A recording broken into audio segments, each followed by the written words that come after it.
Welcome to the Voice for Dads podcast.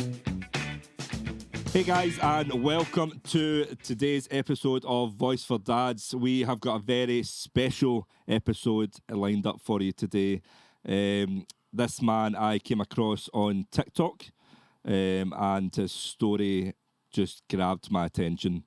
So interesting on so many levels. I reached out to him, asked if he'd be up for doing a podcast, which he was, and I'm delighted to say I'm joined by Kris. Hi, Kris. Hello. Hi, Scott. Thank you so much for being here. Completely different one to what we usually do. And we purposely haven't really spoken in great depth until the cameras were rolling. And I cannot wait to hear your story. I've watched, like thousands of others, your videos you put on TikTok and social media. So I have a rough understanding of the situation you're in. Fascinating. I'm so glad that, you know, it's turned out the way it has. And as people listen to us talking today, you know, they'll agree that it's definitely, you're in a better place than you were a few years ago. Absolutely, yes, definitely. Yeah. So without further ado, tell us, what brings you here? So I was single for a little while. This is like during the end of COVID. So 2022. I'd been single for about a year. And I was doing TikTok videos, much like everyone else. And I got into a habit of doing live videos a couple of times a week. And I was doing live videos and attention from people and stuff. And when I was doing the videos, there was always the same people would come into the live videos and comment and things. And that was nice, you know. And then this... What were the live videos? Was it... were you singing? Because you're a singer? So yeah, so I would do at least 2 live videos a week. I would do a Wednesday night and a Sunday night. Right, and one of those was just like the Sunday night was just like a chatting live, and the Wednesday night was a live singing, you know, thing. So I would do a few hours of singing on a Wednesday night, and then the Sunday night it was just me, just like most people do lives on TikTok, just talking to the camera and stuff, you know. And this woman popped in, and just like everyone else, she was in the comments saying things and stuff, and we got chatting, and she sent me some private messages on the app first, and we got chatting, and we got on really well and stuff. And then we shared numbers, and we began chatting on WhatsApp as well. And for the next month or so, we were chatting. It got to that point where I think it happens a lot with people who are just getting to know each other. You know, if you're WhatsApping and stuff, you start to talk all the time. Yeah. You know, so it was like all day, every day after a while, you know. Mm-hmm. I just want to go over again. So I think timelines are really important in your story here. So when was this? What month? This would have been February 2022. February 2022. So just coming out of lockdown. The tail end of COVID. Yeah. Right. Okay. And after a month, we decided we would meet in person. Now, I was living here in Scotland, in Ayrshire, and she was down in Plymouth in England. But she was Scottish. She was born in Scotland and lived the first few years of her life in Scotland, but moved to Plymouth as a child and had lived there ever since. But she always wanted to come back to Scotland. She's been up several times to see family and stuff, but, you know, she missed Scotland, and that was fine. But we decided to meet in person. I had one of these like train tickets you can travel anywhere on. So I thought, I've had a few days off work, so I thought, I'll travel down. You know, I asked her how she felt about that, and she was up for it, and so that's what we've done. I travelled down to meet her. I originally meant to only be there for 3 days, but I stayed for 5 days in the end because we got on so well. Right. And my ticket was like open ended, so it wasn't a fixed return. And we got on great, so I stayed longer. Eventually, returning home because I had to come back for work. So I returned home on the Friday. And while we'd been chatting up to that point, she told me a couple of things that happened to her in her life, a couple of, you know, not very nice things that happened to her. Mm-hmm. And she told me that she'd previously had cancer, but she'd, you know, had chemotherapy and stuff, and she'd beaten it and was fine now, and that was great. So when I returned home on the Friday, the Monday straight after that, she video called me, and she said that she'd had a letter from the local hospital in Plymouth saying that her cancer was back. And this time it was stage 4. And I didn't know a lot about cancer at this point. I didn't know Stage 4 terminal. I know this now. Yeah. Yeah. But I didn't know that at the time. Right. You know, she's at stage 4, so it's serious. And so could she come up and visit me in Scotland for a week or two? Because she then dropped the bombshell that she didn't know how long she had left. And I was obviously horrified. You know, that this person that I've been talking to for a month or so, we've met in person, we got on really well. You know, is this the start of a new relationship? You know? So I said, of course you can. So that was on the Monday. She made that video call. That same Friday of the same week, she travelled up. So she travelled up exactly a week after I came home. Week after, yeah. You know, her and her 2 children. She had two children. I was just living in a little 1-bedroom flat, but you know, we made it work. You know, she was there for a couple of weeks, and we had days out, and we'd done things, and it was fine. You know, everything was great. So she's asked you to come up, brought her 2 kids, and then she's with you for a few weeks. Yep. Straight away, right? Yep. Okay. Yep. And she's living in your flat, In my 1-bedroom flat. Yeah. right? Okay. Yeah. And then she said that she wanted to stay in Scotland. She didn't want to go home to England. She was liking this situation that we had together and stuff. I was nice to her, and you know, so could we look for somewhere to live together? And I know, I mean, with hindsight, obviously, it's much easier to look back and say that was far, far too quick. Of course it was. And I knew at the time it was too quick. However, when you put yourself in the shoes of me at the time, I was dealing with a woman who had been diagnosed with an aggressive cancer, who might not be here for very long. So, although I felt under pressure to say yes, I felt that saying yes was still the right thing to do, you know. So we looked for somewhere to live together, and we found a house about 20 minutes from where I was living at the time. And it was nice, a nice area and stuff. So we moved in. In the meantime, her mum was living in England. Her mum went and packed up all her house, and then we travelled down, loaded all our house in a van, travelled up, and that was it. We were now living in Scotland together. All the things from my house. Did you meet her mum? I met her mum. Her mum was actually lovely. Her mum was really nice, and quite supportive of her decisions and stuff. You know. What age were her kids roughly? At the time, they were 5 and 9. Right. Okay. And this is early 2022.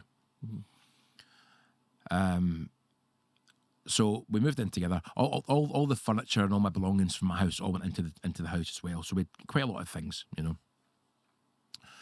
And then she was to go to Cross House for treatment for this cancer. She'd spoken to a cancer nurse in Plymouth that she'd had contact with. She'd spoken to her via text message, and this nurse had apparently arranged for treatment in Scotland. Is that normal for a nurse to text? Who knows? I've heard that before. Who knows? Right, okay. You know, as far as I'm aware, you do get like a kind of personal nurse, someone, you know, like a direct point of contact. Right. So, maybe especially at stage 4 terminal. Yeah. Right. Okay. That's perhaps plausible. Right. Okay. You know. So she was to go to Cross House apparently for chemotherapy. And again, like you say, it was the tail end of COVID at this point, so I couldn't go in with her. So I would still be early 2022. Yes. Right. Well, this is about April Right. 22 now. So I drove her to the hospital, and I waited in the car, and she went in. And about an hour later, I think it was just slightly longer than an hour and 7 minutes or something. I think it was, you know, just a bit, you know, an hour. She came out. I take it you had the kids in the car. I don't remember where they were. I think we'd maybe put them in school by that point. And Right, they were in school. So they get moved from school in Plymouth. Yes. To up here. Yes. Right. Yes. Okay. So I waited in the car, and she came out, and she seemed tired and stuff, and that was fine. And we went home. And I'm going to get a little bit more graphic now, because that night she was stripping off to go for a shower, and I noticed she had a dressing like above her groin, about the size of a mobile phone, a white dressing, Right, okay. just to the side of her groin. And I asked her about it, and she said that's where they put the the drugs in, the chemotherapy drugs. Right. And you know, I had no reason to disbelieve that, and that was fine. And then the next day, the dressing was gone, and there was no mark there at all. So again, I thought, that's a little bit strange. So I asked her again, and she said, well, the needles they use are so fine that it doesn't really leave a mark. It's like a pinprick mark, you know. And I know that very fine needles are a thing. So I thought, well, you know, that might be the case. That's fair enough. And that was fine. And at this point, it's interesting to note that our mum travelled from Plymouth to help me look after her and her 2 children. Our mum is self-employed. So our mum took time off her own work to travel up. She flew up to help me look after her. So our mum lost money, obviously, by being in Scotland. How long did our mum come up for? I think just over a week, I think. Right. Because our mum wasn't there 2 weeks later when she went for her second treatment. So I think about a week, maybe 10 days or something like that. And so our mum took time off work. So our mum had lost money to be here. And our mum was helping me support our daughter with this cancer. 2 weeks later, we go back to the hospital again for another appointment. And this time she went in for 40 minutes. And she came out and she got back in the car, and she said that when she went in, the doctor that she spoke to said that he thought the cancer, it was supposed to be cervical cancer at this point. Right. But the doctor said that he thinks the cancer was in one of her lymph nodes in her groin. So he went in through her vagina and internally and removed the lymph node, and then waited 10 minutes and then done a blood test. And the blood test came back negative. So he said, congratulations, you're now cancer-free. No, this is from stage 4, someone who was terminal. There's no going back. No. Well, it's important to remember that she never used the word terminal with me, and I didn't really understand the stages. Stage 4, so it's just stage 4. She used the word terminal later, right. but to me at that point, she didn't use that word. So 40 minutes. And I now know, with hindsight, that lymph node removal is at least a 2 to 3 hour operation under anaesthetic. Right. Quite possibly with an overnight stay, but not always. You know. And when she came back out to the car and said this, what did you think then? Is that when you started questioning? I had my doubts straight away. That day? Or right at that point. Right at that point. Right at that point. She phoned her mum while we were still in the car park and said to her mum what had happened. And her mum was over the moon. Oh, amazing and stuff. Our mum even sent money to her bank so that we could go for lunch together as a celebration, you know, which is fair enough. But straight away I thought, it doesn't seem right. You know, 40 minutes. I've had family members who've had cancer, but I've never had any actual direct involvement with the treatment process or whatever. So I wasn't sure, but I just thought that can't be right. Surely 40 minutes is not long enough, you know. Again, with hindsight, I know that it's just simply not. So I began to question at that point, is cancer maybe something that this woman uses as the catalyst to get what she wants in life, you know? Because she told me that she wanted to come back to Scotland, and now it's, I have cancer, can we move in together? We've moved in together, I'm now cured. Yeah. You know? Yeah. So you start questioning. But I just question myself. Just in yourself. I don't. Yeah. Yep. Yeah. And then life continues for another month or so, and I mean, it's okay. I mean, we have little, not disagreements, but you know, just like ordinary family life. You know, just life continues. And then in a 1-bedroom flat. Can I go back to that? So where were the kids sleeping? No, at this point we had moved into this new house together. Sorry, yeah. And this was a 3-bedroom house, so the kids had their own bedrooms. And another point that I hadn't mentioned before is she claimed to have been a mental health nurse previously. That's what her job was. Right. You know. And she wanted to go back to work after the cancer treatment and stuff. But she couldn't get work straight away in Scotland in that sector. So she'd have to, I think the term she used was like build herself back up to it. Right, okay. Or something, to get the foot in the door kind of thing, you know. Was it for the NHS she worked for? Again, I don't know. Right. Okay. I don't know. Well, I've since found out that she wasn't at all Right. a nurse. You know, this is all just part of our story. Mm-hmm. I've found out now that she's only ever worked as a carer. Now that's not. There's nothing wrong with that job whatsoever, but it's not a mental health nurse. Yeah. You know. Yeah. So she started looking for jobs. Now at this point, I'm a gigging singer, and up until COVID hit, I earned my living from entertainment. But when COVID hit, I had to take on a job working for a supermarket doing the home shopping deliveries because I had just no work. And I was still doing that at this point. I was doing that, but by this point, the gigs were back again as well. So I was working all the time. I was working like shifts during the week for the supermarket and then evenings at weekends doing my singing gigs. And I was pretty tired, you know, but she wasn't working at all. And I was trying to get a little business that I was doing from home up and running, but I didn't have time to do that. So what she said was, how about if I go to work, if I get myself a job, you can then give up the supermarket job, you can still have your gigs, and you can, you know, kind of plan your own business as well. But you can also be here for the kids from school and stuff. And I thought that's actually a great idea. That works really well. Right. You know? Okay. So she started looking for work, but she was looking for work as a carer in local places, and eventually she got a job, and that was fine. So she went and done one shift, and she said it was great and she enjoyed it and stuff. And then at that point, I was working on a Tuesday night for the supermarket. It was a back shift on a Tuesday. So I was out on the Tuesday night. We're now into July at this point. This was the 12th of July. And I was out at my work, and she texted her. I can't remember if she texted or phoned, but she told me that she wasn't to go into work the following day because one of the residents had COVID. And I said, well, that's fine. You'll still get paid for it, you know, so that's okay. And she said, no, I won't get paid because I'm just bank staff.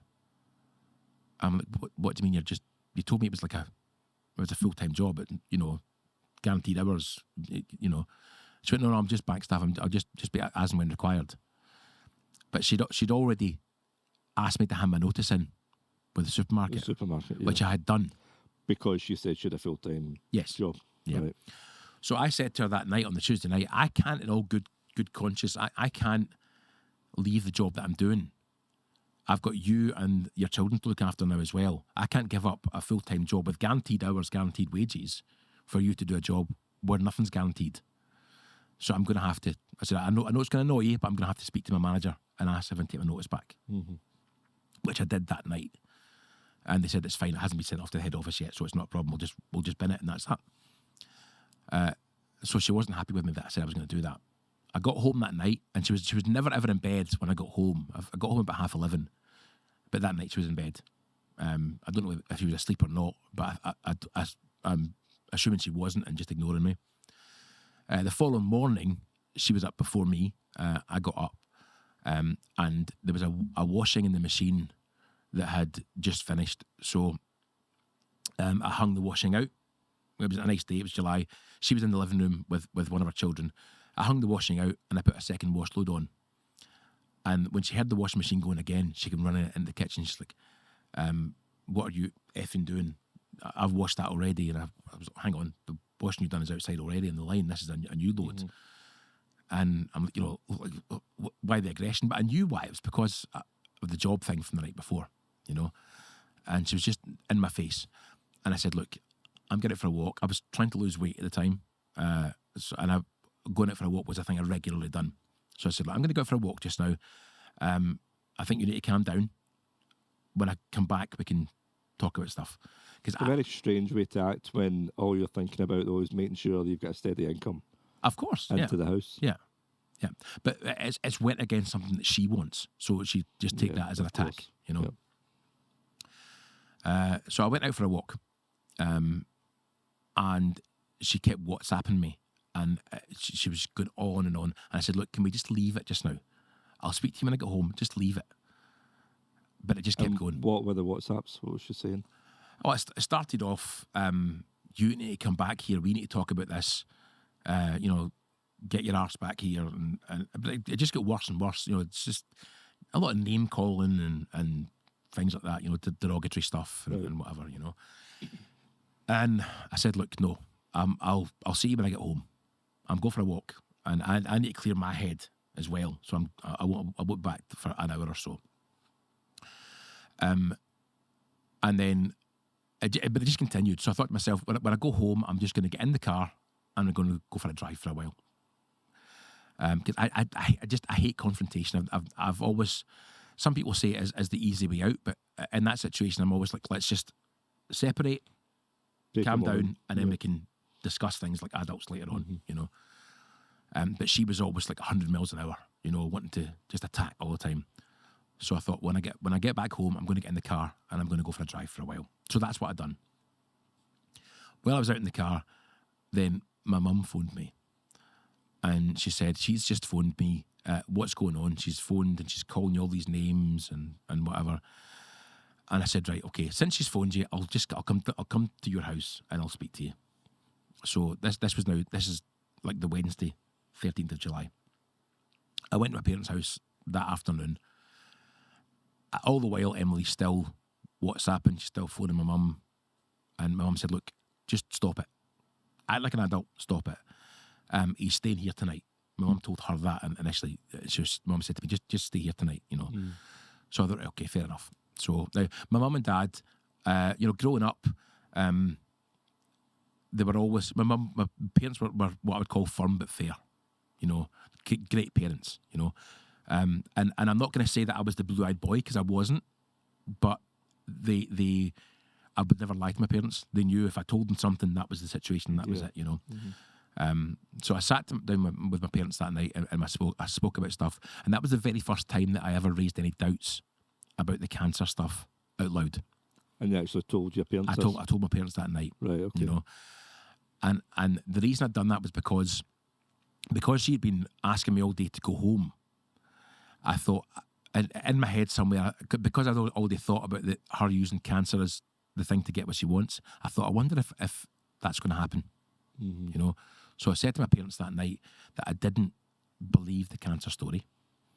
What was their reaction? The reaction surprised me. The reaction was, we felt the same way, but we didn't want to raise that with you.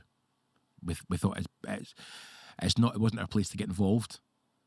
And again, they were kind of the same opinion as me. They didn't want to raise questions if it turned out that they were wrong. You know, because nobody wants to look like the bad guy in that situation. Question the person who's got cancer. Especially a situation like that, isn't it? You don't want to believe that what you're thinking could be true. Exactly. Yeah. But you can't help but think it. Mm-hmm. Yeah. So that's what I said. You know, that I didn't believe the cancer story, and then I said, I get the feeling, and I could be wrong about this, but I get the feeling that if I'm here for longer than she wants me to be, I'm going to get a call or a text to say my cancer's back. And they said, well, we'll see what happens, you know. So this was the Wednesday night. I was working all day again on the Thursday, so I got up from my parents' house and drove to my work, working all day. Again, she's messaging all day. And it goes from, please come back, I'm so lost without you. In one message to the next message, you're nothing but this, you're nothing but that, you know, you're dirt, essentially, you know. So I said, look, I'm working all day today, I'm working all day tomorrow, so I'm going to stay at my parents' house again tonight, because that's where my clothes and stuff are, you know, for work and whatever. So this was the Thursday? The Thursday, yeah. Thursday, the 14th of July. I got up on the morning of Friday, the 15th of July, and she messaged me, I think about 10 o'clock or thereabouts, my cancer's back. I'm on the way to the hospital just now. My cancer's back. And straight away... Just to make sure I'm not getting mixed up here. So this was the Wednesday you left. Yeah. Stayed at your parents'. Yeah. Went to work on the Thursday. Then the Friday morning. My cancer's back. I'm on my way back to the hospital. Yeah. Yeah. Right, okay. So at this point, I then begin to think, right, I don't believe you. Because I was expecting that. Yeah. You know. But again, I was still trying to be kind of supportive in case I was wrong. You know, I said to her, that I'm so sorry to hear that. Please let me know how it goes at the hospital. You can phone me anytime. I'm at work, obviously, but you can phone me anytime or message anytime. Let me know how it goes, And then she sent me, in WhatsApp, she sent a selfie of her in a hospital waiting area with a mask on, and there's an NHS poster behind her. And that was 11:47 that morning. On the Friday. On the Friday morning. Now, the time's very, very important. Yeah. Right. Have we got that picture? That's one of the ones we've got. I think we have. Yeah, you got that picture there, Michael. So what one is it? So, hospital selfie, mask on, black mask with pink. There we go, that's it. Yeah. The one there? So all right, so yeah, 11:46 right, okay. is the time on that. It was the next text message was 11:47. So this, as you can see, is a hospital waiting area. It's obviously during COVID. She's got a mask on, NHS poster. The message after that at 11:47, she says, "I'm still here. I've had this done. I've had that done, but I'll be going home soon." Right, okay. At 11:47. Now, when I looked at that picture, what I done was straight away I thought her hair looks kind of short in that, so I overexposed the picture to see how long the hair was. You can see it there. You wanted to see when this was taken, if it matched how her hair was that week, literally. Yes. Right, so that's overexposed, and you can see, to me, that is neckline. Yeah, it's roughly in line with the collar of her t-shirt at that point. And what was her hair when you seen her a few days prior? A good several inches longer than that. Right, okay. Yeah, kind of mid-chest. Right, okay. And I thought, either that's an old picture or she's had a haircut yesterday. But going by the fact she was traumatised and texting you all day when you're at your work. Exactly. So I thought that must be an old picture. Right. So what I did at that point, I thought, I could be wrong with all this, but I don't think I am. And I was expecting the text message that I got, and then she said that, and it didn't look right. So I thought, I'm going to have to investigate now, because I've had these doubts for a good while now. Yeah. So I'm going to have to investigate. So what I'd done was, I had an Alexa device, which I had in my previous flat, and it was now in the living room of the house that we were in together. And she used that all the time to ask it to play music. And I knew that when you've got the Alexa app, it stores all the points where you ask it to do stuff on the app. Right, okay. So I looked on the app, and now bear in mind, she sent the selfie at 11:46, and the text message after at 11:47 to say, "I'm still in the hospital, I'll be going home soon." At 11:37, so 10 minutes prior, she asked the Alexa in the house to play a song. So at that point, I knew you were not in the hospital at that point. So you went onto your Alexa app. Yes. As this is happening, as this is unfolding. Yes. And you looked, and Alexa could tell you. The app could tell you. Yes. She's asked to play a song. Yes. And we've got that, don't we? Well, can we hold that a wee second? Yeah. Because what I done was, at that point, I asked her, again, I thought, I'm going to have to try and catch her out now. Yeah. Right? So I asked her, if you were in the hospital this morning, who asked the Alexa to play that song? So you've called her out straight away and said that to her? Yes, right. And the reason I've done that was because when you look at your Alexa app, you see the text is written for each time you ask it to do something. There's a written line of text that's what you've asked, right? But there's also a play button for you to play the clip.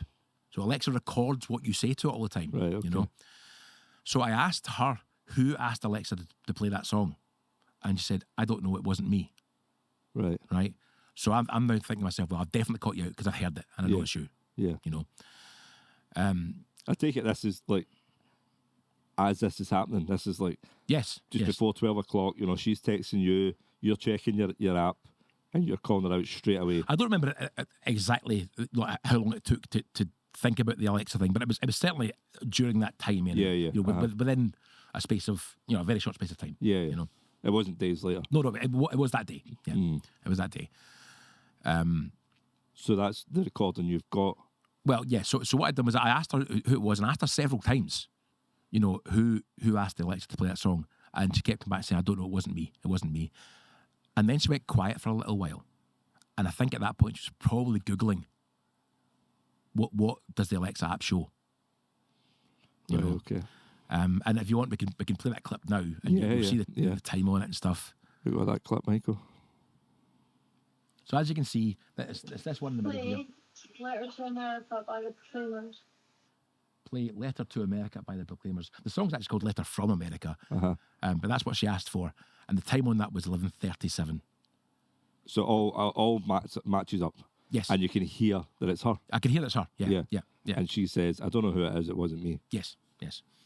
But I think, like I say, I think she's then went and Googled what the Alexa app shows, and then she's realised, oh shit, Yeah, she's been he's caught. heard the clip. Yeah. He knows it's me. He's not daft, you know.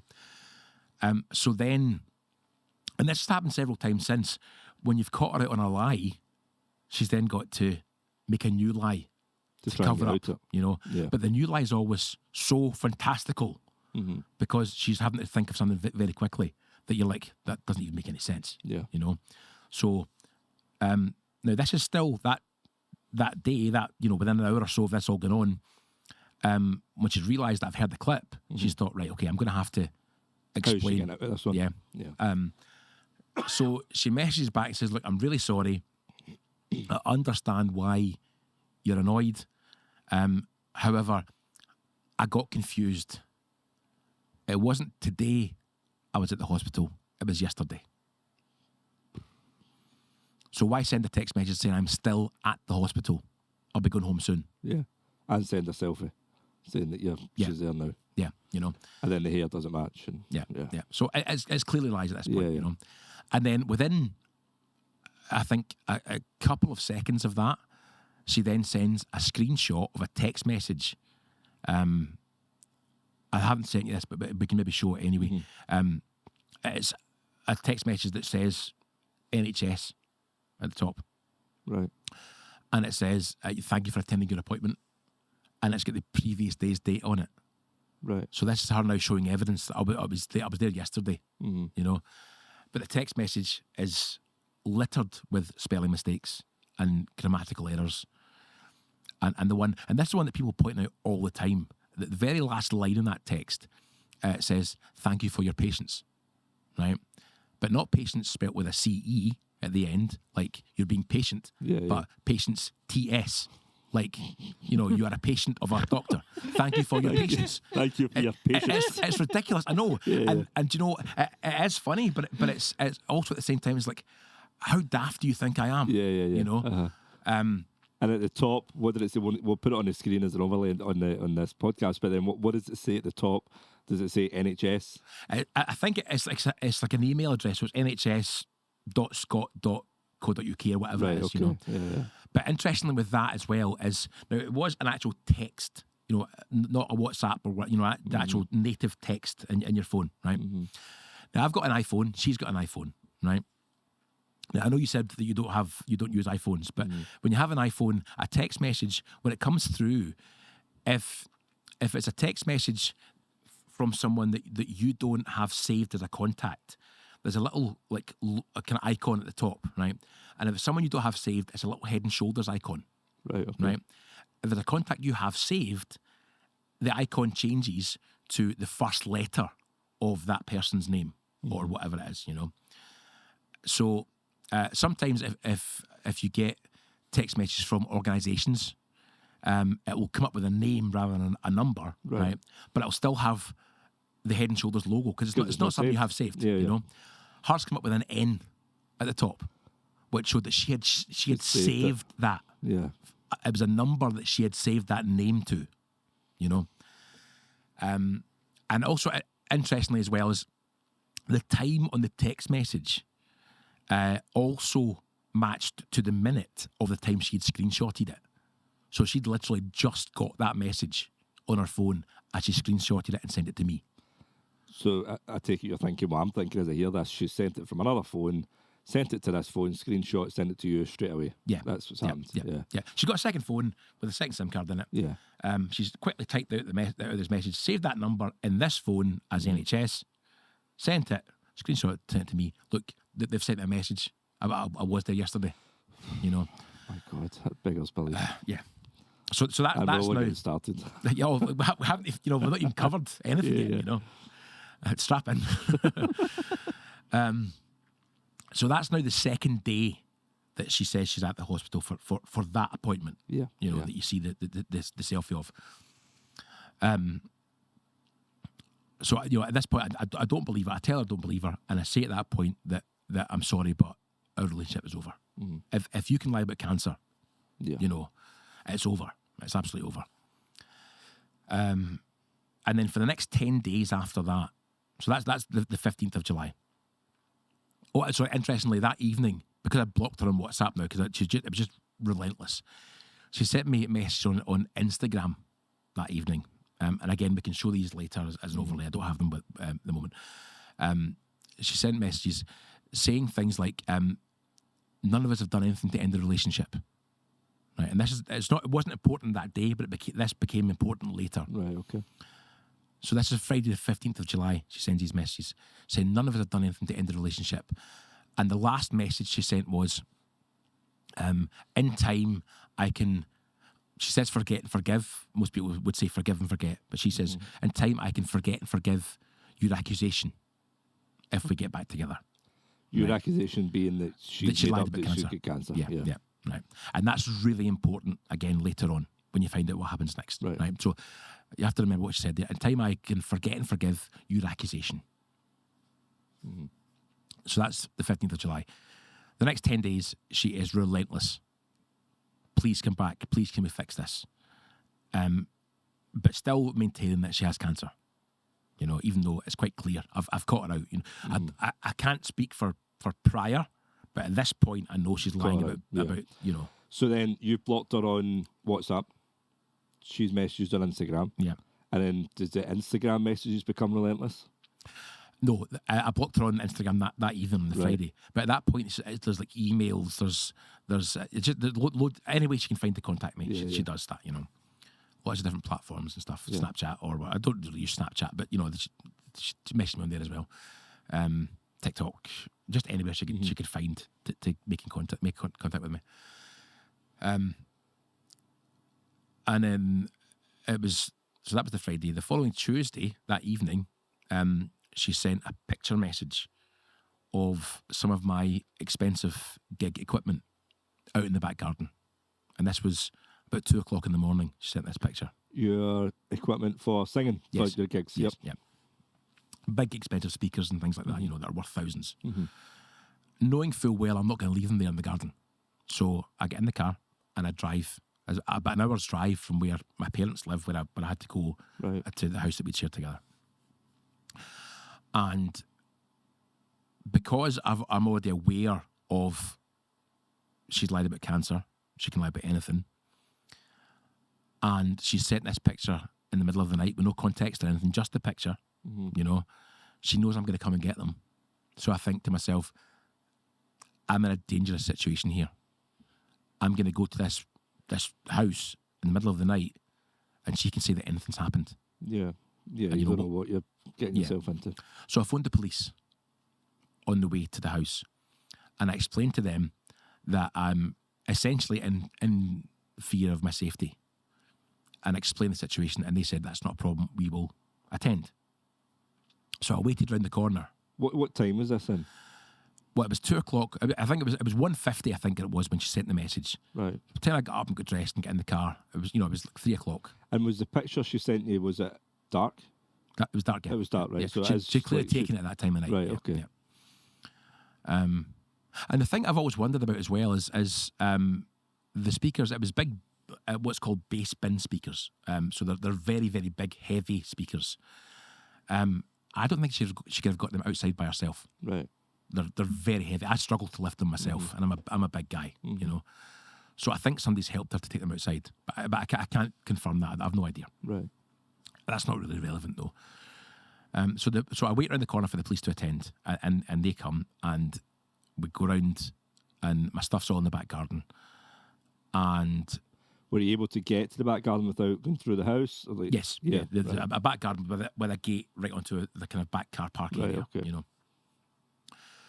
So when the police turned up, I said to them the situation, and they said, just go in and start bringing your stuff out. And so that's what I was doing.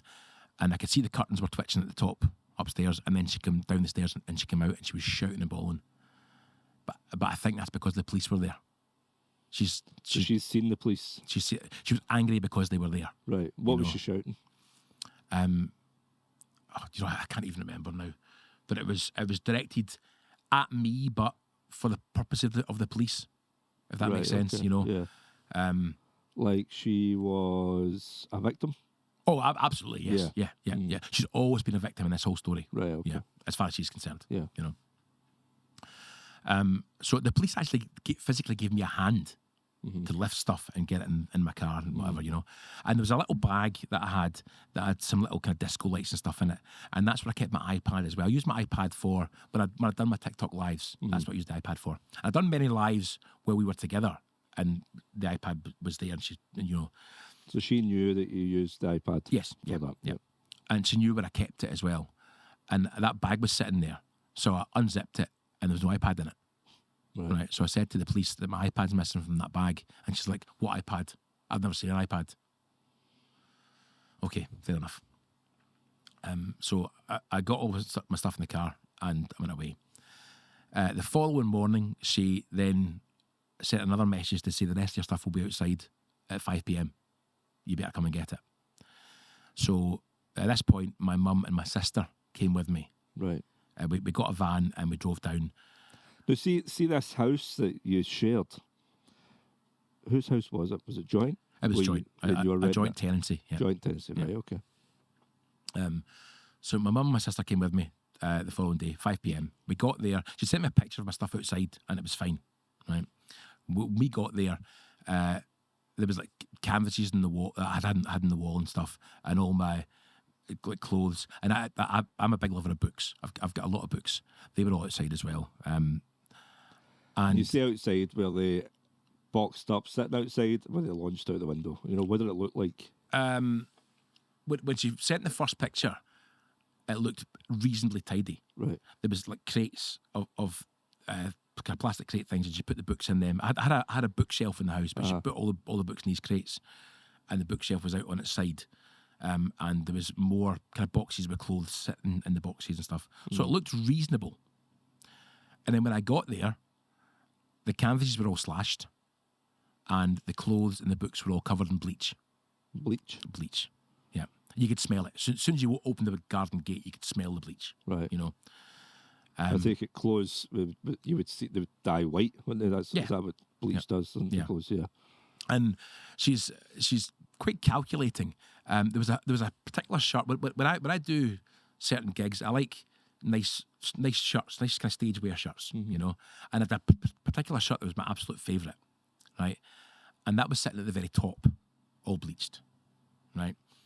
And I am a massive fan of Deacon Blue. They're my favourite band, and I've seen them many times. And a few weeks before that, I'd got we'd to see them before that together, and I'd got a new Deacon Blue T-shirt for that tour, and that was sitting next to the nice shirt, and that was all bleached. So that's on purpose. Yeah. You know, these are the two things I know your kind of favourite things, and they're bleached. You know, excuse me. And what did it look like? Did it look like, you know, if you get a bottle of bleach and it comes out and that kind of thin flow, if you like, so you end up with lines? Is that what it was like? Like literally a bottle of bleach just poured all over it? It was just like kind of splashes of stuff, right, okay. You know. It wasn't like it had been dipped in bleach. It was just it was literally splashes over it, you know. I know, because our mate's round. Because our mate's round.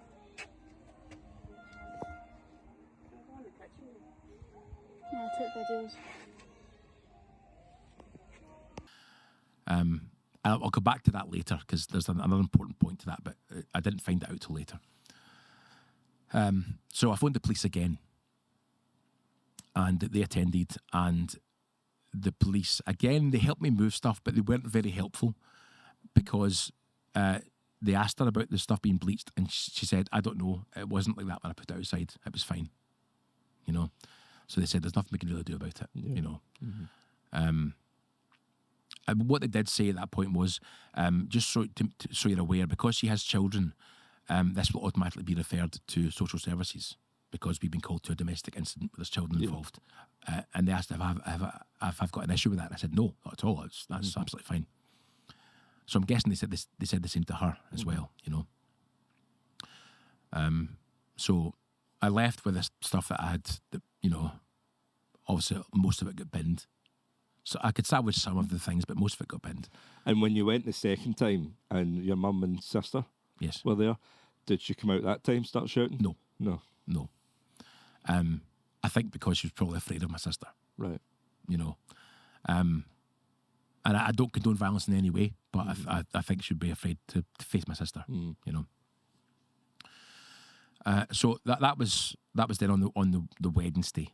So this was a week after I kind of first left, if you like, even though I didn't really leave the relationship till the Friday, you know. So this was the Friday, was the hospital days coming through, the messages. That's when you caught her out with Alexa. Yeah. So then we're out onto the following Thursday. The following overnight Tuesday into the Wednesday. Into the Wednesday, right. Yeah. And that was, I didn't hear much more about anything. There's nothing really to report for the next few days apart from, again, her constantly trying to get in contact, saying that if I don't go back, she's going to take her own life and things like that, which I don't believe for a second, you know. Yeah. So after she's packed all your stuff outside, still hounding you yes, to go back? Yes, yeah. Right, okay. After destroy my belongings, but still want me to go back, you know. Obviously, at that point, if you're a sane person, you're not going to go back regardless anyway, you know. So now, fast forward again a few days to the Sunday. I was doing a gig in Fife that night, and I was just towards the end of the gig, and I could see my phone was constantly flashing. It was sitting over next to my mixing desk, constantly flashing with texts and things, you know. I finished the gig and I looked, and I had so many messages from people. Are you aware? Was the general thing. She had done a live on TikTok that evening, saying that I had assaulted her. This was her new thing. I had assaulted her. Saying about I mean, you hadn't seen her, like you hadn't been near her. Not now for like 10 days or so. Yeah. But what she was saying was, I assaulted her on the morning of Wednesday, the 13th of July, the day I went out for a walk. Right. I assaulted her that morning, is what she says. Which is why those Instagram messages on Friday the 15th are important. Because on the Friday the 15th, 2 days after I allegedly assaulted her, she says, I can forget and forgive your accusation. Surely if I'd assaulted her 2 days prior, the assault would be the more pressing thing to forget and rather forgive. than the accusation when you caught her out lying about. But there's no cancer. assault mentioned at all, or anything like that. There's no violence or anything mentioned in anything at all prior to the Sunday where she first does this live TikTok, you know. It just happened to be the last time as well that she had you in the house. Yes. Is that right? Yeah. So that night, driving home, I stopped at the police station in Govan, and I said, look, I don't know if you're looking for me or not, because she's apparently reported this assault. So I explained everything to the police officer on the desk, and he looked things up. He went no, there's nothing at all. And Did then you say this was a Friday? no, this was the Sunday. Sunday, sorry. Sunday. Right. I was about to say you're brave going to a police station on a Friday, asking if they're looking for you. No. This was the Sunday. So I went home that night. The following morning, she then uploaded a video to TikTok showing her laptop screen, and it said, "Thank you for reporting this crime to Police Scotland." So I thought, okay, she has reported something then. Yeah. So I went to the police station again. Now, I was in Helensburgh at this point, and I knew that the police station in Helensburgh was just part-time. Yeah. So I drove to Dumbarton, and that police station was shut as well for some reason. So I then drove to Clydebank, which was the nearest police station. And I went there. I went there about lunchtime on the Monday the 25th of July. I think it's 25th, 24th, 25th. And I again explained to the person on the desk, look, this is the situation. I don't know if you're looking for me or not, but, you know, I want to try and clear this up, you know, because I know I've done nothing wrong. So they asked me to take a seat, and they'll find out. Yep. So I wait. And I wait. And I'm there for quite a long time. And eventually, I've got my phone with me, and I'm texting people, and they're asking what's happening and stuff. And my battery started to drain. So I say to the person on the desk, look, I'm just going outside to my car to charge my battery for a bit. I'll be back in shortly, or I'll be outside if you need me. I later find out that while I was sitting there waiting in the waiting area, the reception area, that they'd contacted the police in Irvine, because that's the police that were dealing with it, and they were actually on their way from Irvine to Clydebank. But the person at the desk told me, I don't know, just wait, we'll find out what's happening. I didn't know there was somebody on their way to speak to me. But I think when I said I was going out to my car, to my phone, they thought he's leaving. So 2 police officers from Clydebank came right out after me and confirmed my name, all this kind of stuff, and then placed me in handcuffs and said I was under arrest for an assault. Okay, so they take me round to the custody suite. I'm obviously having all my belongings taken from me, and my belt and my laces and all that kind of stuff, and I'm placed in a cell where I'm there for hours, you know, and eventually they bring me out and they interview me. Before that they ask if I have a solicitor. I've never had to have one. I've never done anything wrong, so I say no, I don't, and they say, right, we'll let you speak to the duty solicitor. So I speak to this guy on the phone, and he says, right, I am. What he said to me was, I am not prepared to come out to the police station tonight. So my legal advice is say no comment to every question they ask you. You have to confirm your name and your personal details, but other than that, no comment to everything. And then we can deal with it after. So that's what I done. Into the interview. Did the police from Irvine show up then? So they were on their way? No, I don't know why, but because the Clydebank police arrested me, I guess they then had to deal with it. Right, okay.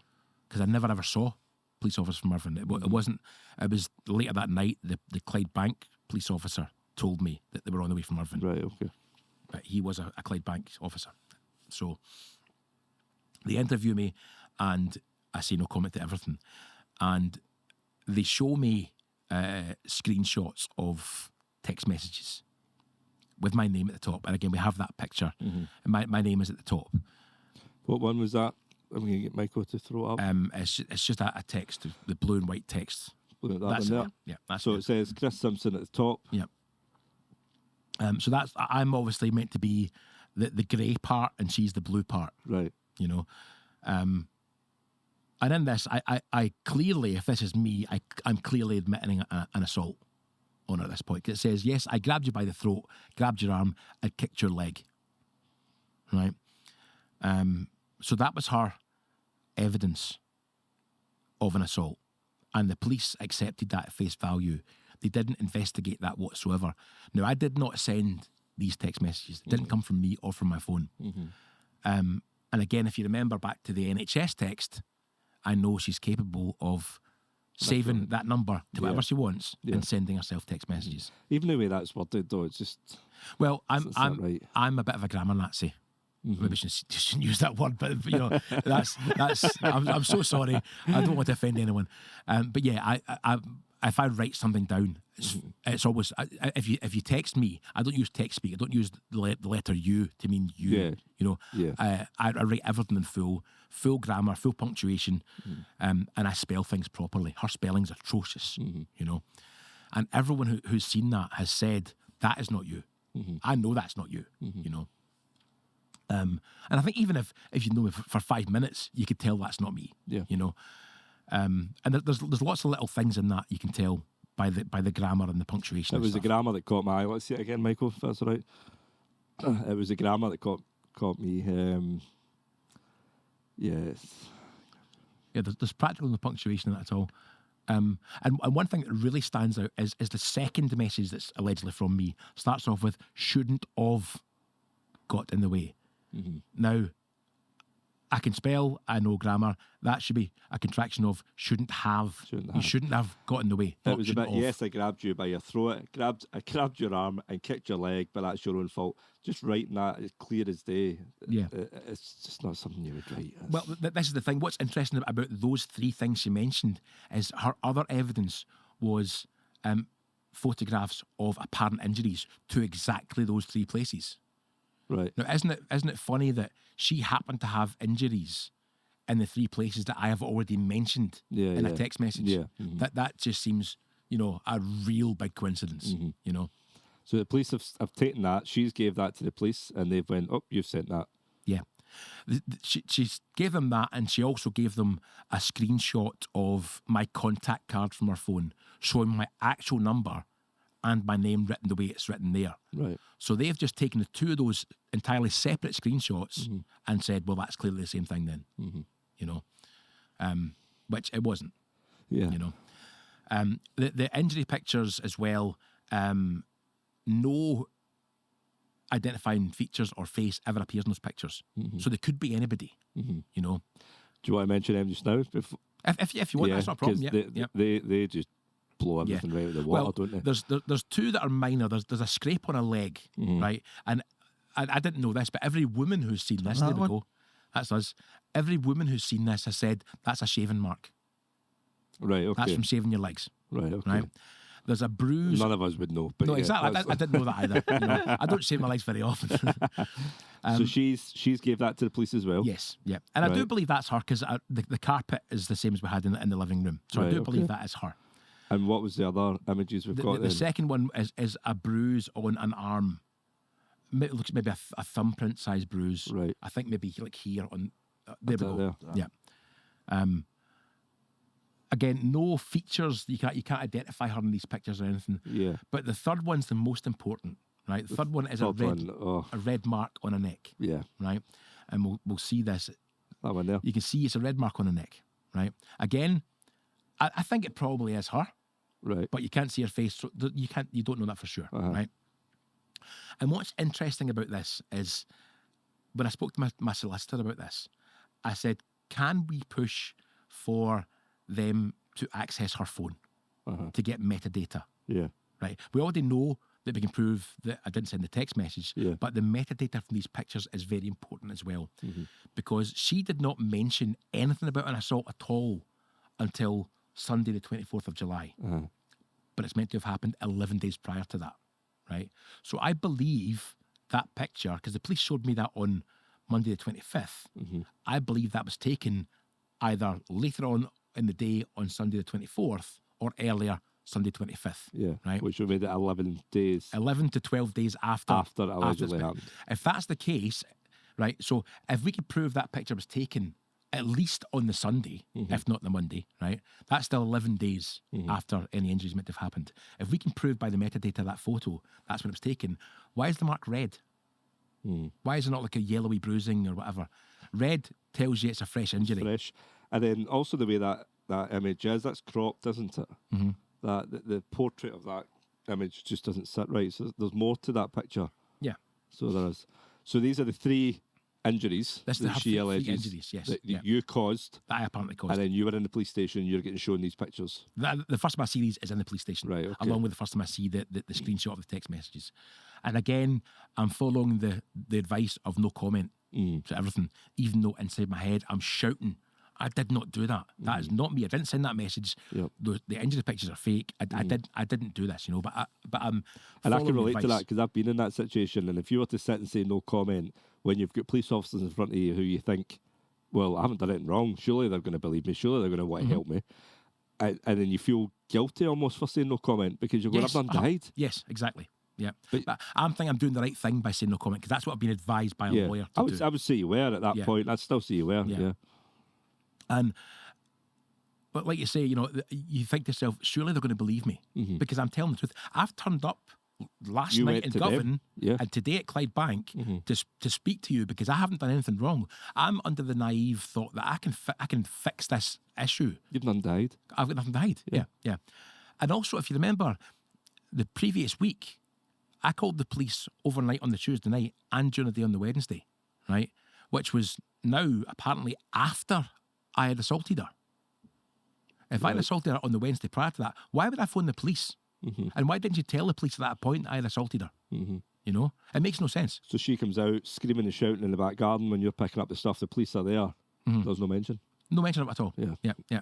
And also, again, when I phoned the police that first night, I said, I am scared for my safety because I don't know what she's going to do because she lies about stuff, you know? And the police agreed, okay, we'll attend. And then days later, she's lied about something and they've charged me with it. It's just crazy, you know? So what happened next? You're in the police station without a solicitor present. Yeah. Were you in overnight? You had to wait till the next day? No, I did get out that night, but it was midnight or something. I'd been there like, you know, since just before lunchtime. I got out about midnight. Right. You know. And I've said no comment in the interview. But I remember what the police officer did say to me right at the start. He asked me if I'd been arrested before, and I said no. I said the only thing I've ever done wrong was I got done for speeding when I first passed my test like years and years ago. That's all. That's it. You know. He said, "Well, I'm just reminding you of your rights. Anything you say can be used against you, right?" And that's not just in the interview. In our presence, anything you say, we've got body cams on, everything's recorded, right? So I'd remembered him saying that, and what's interesting is, again, this will come into play later on, is I didn't really realise at the time, it was a friend who had been through similar stuff, had said, what they don't tell you at that point is, you know, they say anything you say can be used against you, but they're recording themselves as well. So anything they say could be important, you know?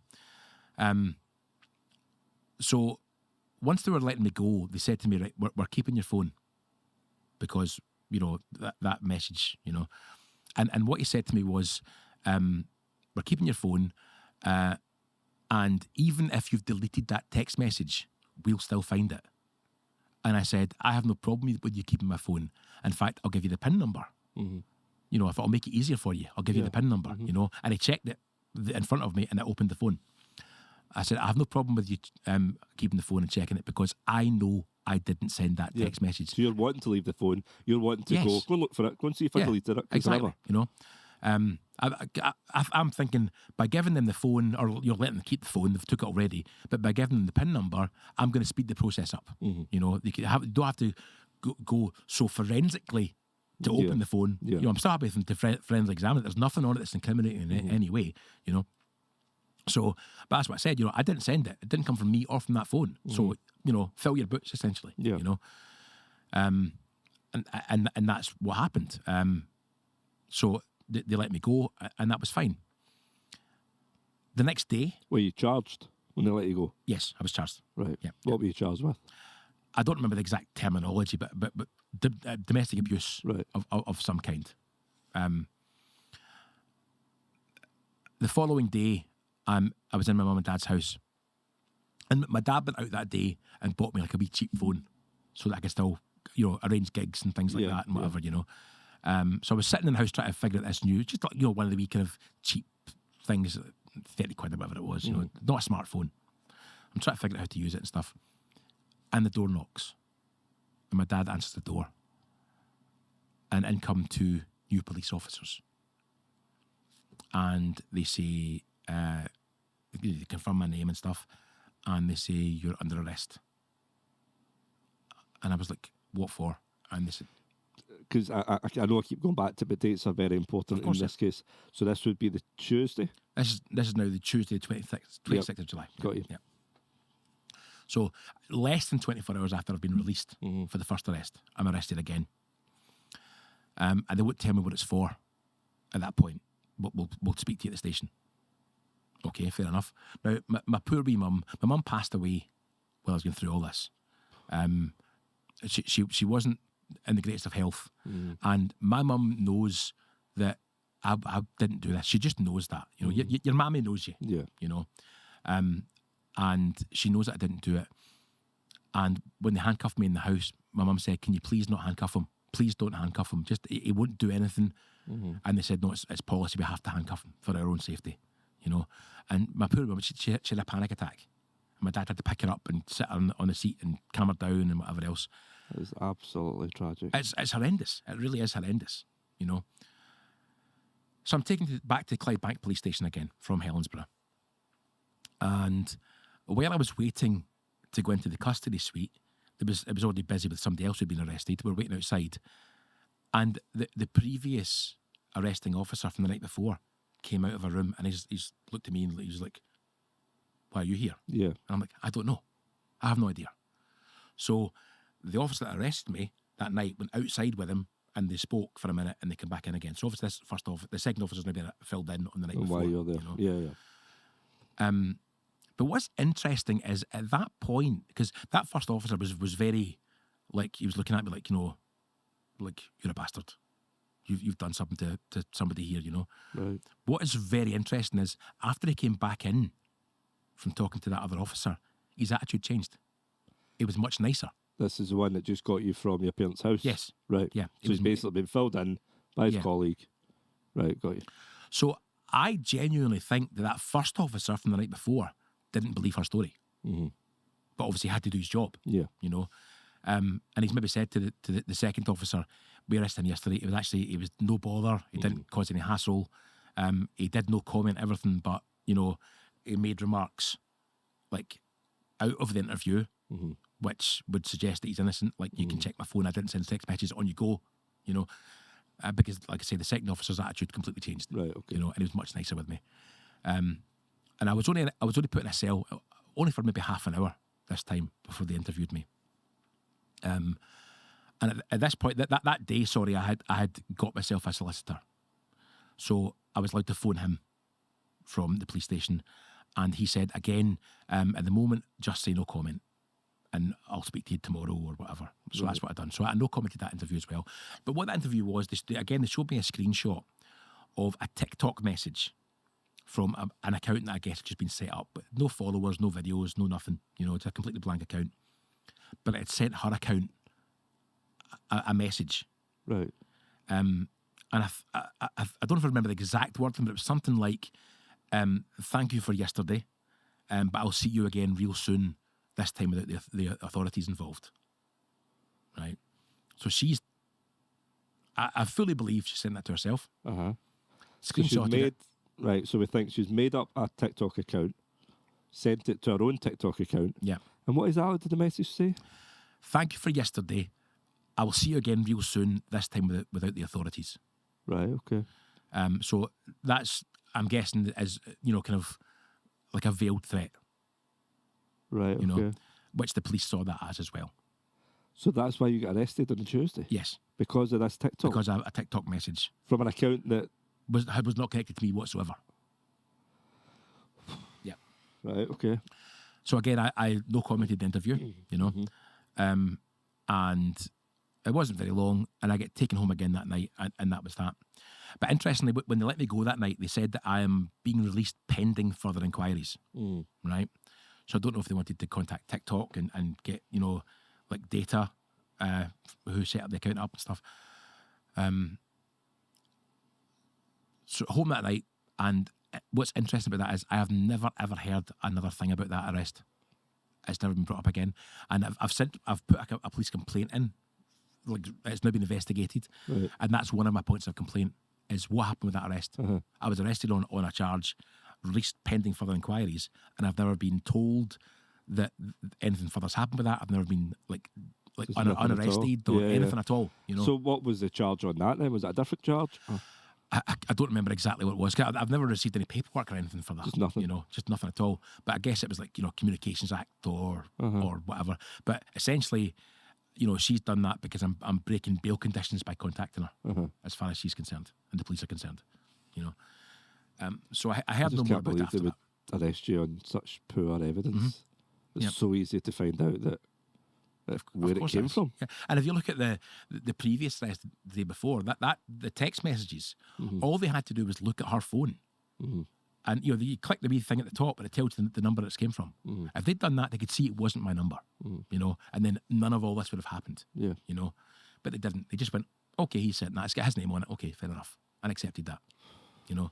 Absolutely shocking. And that forms the core now of my police complaint at the moment. Right, is why did they accept that text message with zero investigation into it whatsoever? You know, I maintained not in the interview because I had said no comment, but I maintained again I would have been recorded, and this is why I say it's important that, you know, they say anything you say can be used. Well, I want you to use that for my benefit now. Because I said out with the interview, I did not send that text message. It didn't come from me or my phone. So surely that should spark investigation to find out where it came from, you know. And they had my phone for 2 years.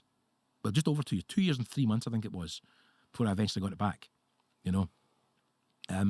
So in that time, I know they haven't found that text message because I didn't send it, you know. Even that's ridiculous, having it for 2 years. Yeah. And what, they spend looking at it 20 minutes, if that, in the whole 2 years, it just sat in a drawer somewhere, probably. Yeah, 2 years. And it was a contract that I'd only just taken out, so I had to pay for that entire phone contract for the 2 years they had it. And I've complained about that, and they've just said, well, tough. That's just how it is. Sorry. Yeah. So this is the Tuesday. You then get taken home. Yes. After that, what happened next? For the next little while, I am, because of the second arrest, I'm paranoid. Wherever I go, and I don't go out unless I have to go to work or whatever. I don't really make any social visits anywhere anymore. Not for the first few weeks at least. Anyway, I take it her hounding you with trying to contact you. That stops. That stops immediately. Right. Following arrest and stuff. Yeah. But she's posting about it all the time online. Like if I do go out at that point, what I make a point of, if I go out somewhere, buying something in a shop, keeping the receipt. Getting myself on CCTV so I can prove where I am all the time in case she makes, because I know so you end up becoming paranoid. Of course, takes over. And she can lie about anything now. Yeah. I know that. So she might say he was at my door today to the police, and I'll get lifted for breaking bail conditions. But I can say, well, if you look, there's my receipt for buying a Mars bar in a petrol station in, I don't know, Stirling, for instance. And then they can go to that petrol station, they can check the CCTV, and I was there at the time she says that I was our house. So I do that for a long time. Right. And I had a notebook in the car, and I wrote down the time I left the house, where I went, the time I returned to the house, who I spoke to, who I saw. If I saw anyone that I knew, I wrote it down. So this is taking over your life? Oh, without a doubt, yeah. Because like I say, I've never been in trouble at all. And all of a sudden, I'm now facing these charges. And I remember when I first got a chance to speak to my solicitor, and this is why I become paranoid, is obviously to a solicitor, this is everyday stuff for them, but it's not for me, And he said to me, when you go to the pleading diet in the court, he said it's only a half an hour thing, it's not an all day thing, you have to confirm your details and stuff, and then they'll ask you how you plead. He said, now, I've got to tell you everything. He said, if you plead guilty to it, it'll be over at that point. You plead guilty and that'll be it, but you have a criminal record and you'll get some kind of punishment. He said, but it'll be something like a fine or community service or something like that. It won't be anything massive, but it'll be over, and that's that. So the solicitor's telling you this, and is he encouraging you? No. He's giving me the full picture. Right, okay. Yeah. So he said that's what happens if you plead guilty. If you plead not guilty, it goes to a trial. And if things go wrong in the trial, which they can do, you've heard yourself, that's what you're saying to me, you've heard yourself, people who are innocent who go to jail and then get exonerated years later and whatever. Things can go wrong. He said if you go to jail, if you go to trial and you get found guilty of something, he said at the moment they're really trying to crack down on domestic violence in Scotland. He went, so at the moment, if you're found guilty, the maximum you can expect to receive is 5 years in jail. He said, so tell me now, how do you plan to proceed? Are you going to plead guilty or not guilty? I went, I'm pleading not guilty. Yeah. I didn't do it. Yeah. And I will can't plead guilty. Absolutely not. As much as I was terrified, I don't want a quiet life with this. I will stand my ground and I will show everyone that she's lying. So I pled not guilty, and it obviously then went to trials. It went through the court system for almost a year. So that was July through to the following April was when it ended. To April 23. Yeah. There was 3 trial dates because it was adjourned a couple of times. And the very first trial date, it was adjourned because my solicitor argued that we should have access to my phone because, again, that we could show that I didn't send that message. Yeah. And the sheriff agreed with that. And the sheriff adjourned so that we could have access to the phone. And that later that day, she uploaded a TikTok video of her dancing on the table, on my coffee table, dancing to Shania Twain on the table. And the words on the screen said that it was adjourned because my lawyer didn't turn up to the court that day. I told the lawyer the wrong date, so he didn't turn up. Now, anyone with any knowledge, even without knowledge of the court system, I'm sure people would know you don't tell your lawyer the court date. The lawyer tells you. Yeah. The lawyer makes sure you're aware of when you're meant to be in court, Yeah. you know. So I did something stupid that day. So just before you go on, so she's taken to TikTok, and I'm guessing she's doing this regularly, playing the victim. Yes. And you're out on bail, you can't defend yourself or haven't defended yourself up to this point? I've chosen not to at this point. Right, okay. I uploaded one video on the night before I was arrested. The night I was at the gig and everyone was telling me about her live video, and the night I went to Govan Police Station, I uploaded a video that night because she was now claiming that I'd assaulted her. So it was just a video of me just talking to the camera. And it's quite hard to watch back now. I didn't know what was coming at that point, you know. But even then, at that point, you can see, and people have said, everyone who's seen it can see, you can tell by looking at your face and hearing your words, you're completely betrayed by this person. And you can just tell that you're telling the truth, you know. You can see the hurt, you know. So that was the only time I'd really mentioned it, was that night. But since the arrest and stuff, I hadn't mentioned it at all. But I did something daft that day. But when she uploaded that video saying that my lawyer didn't turn up, I then uploaded a video that day, sharing her video so that people could see that, and explaining that it was adjourned. I didn't go into detail because it wasn't anyone's business what the evidence was and why, you know. I just said that my lawyer was there, and my lawyer had asked for the adjournment for evidential reasons. Again, though, it's just so easy to prove. Of course it is. Isn't it? Like anything she says, it's just so easy. Yeah. Well, my lawyer found that video hilarious, really. Yeah. Because he's fully aware that he was in the courtroom that day, you know. And what her video did was it showed my lawyer what he was dealing with. It gave him first-hand knowledge of how she can lie, because she's lying about him, you know. And all my lawyer had to do was show that video to the sheriff, because the sheriff, again, is fully aware of why he adjourned the trial that day, you know. My lawyer was there. My lawyer asked for the adjournment. Yeah, you know. So she's shooting herself in the foot. Yeah.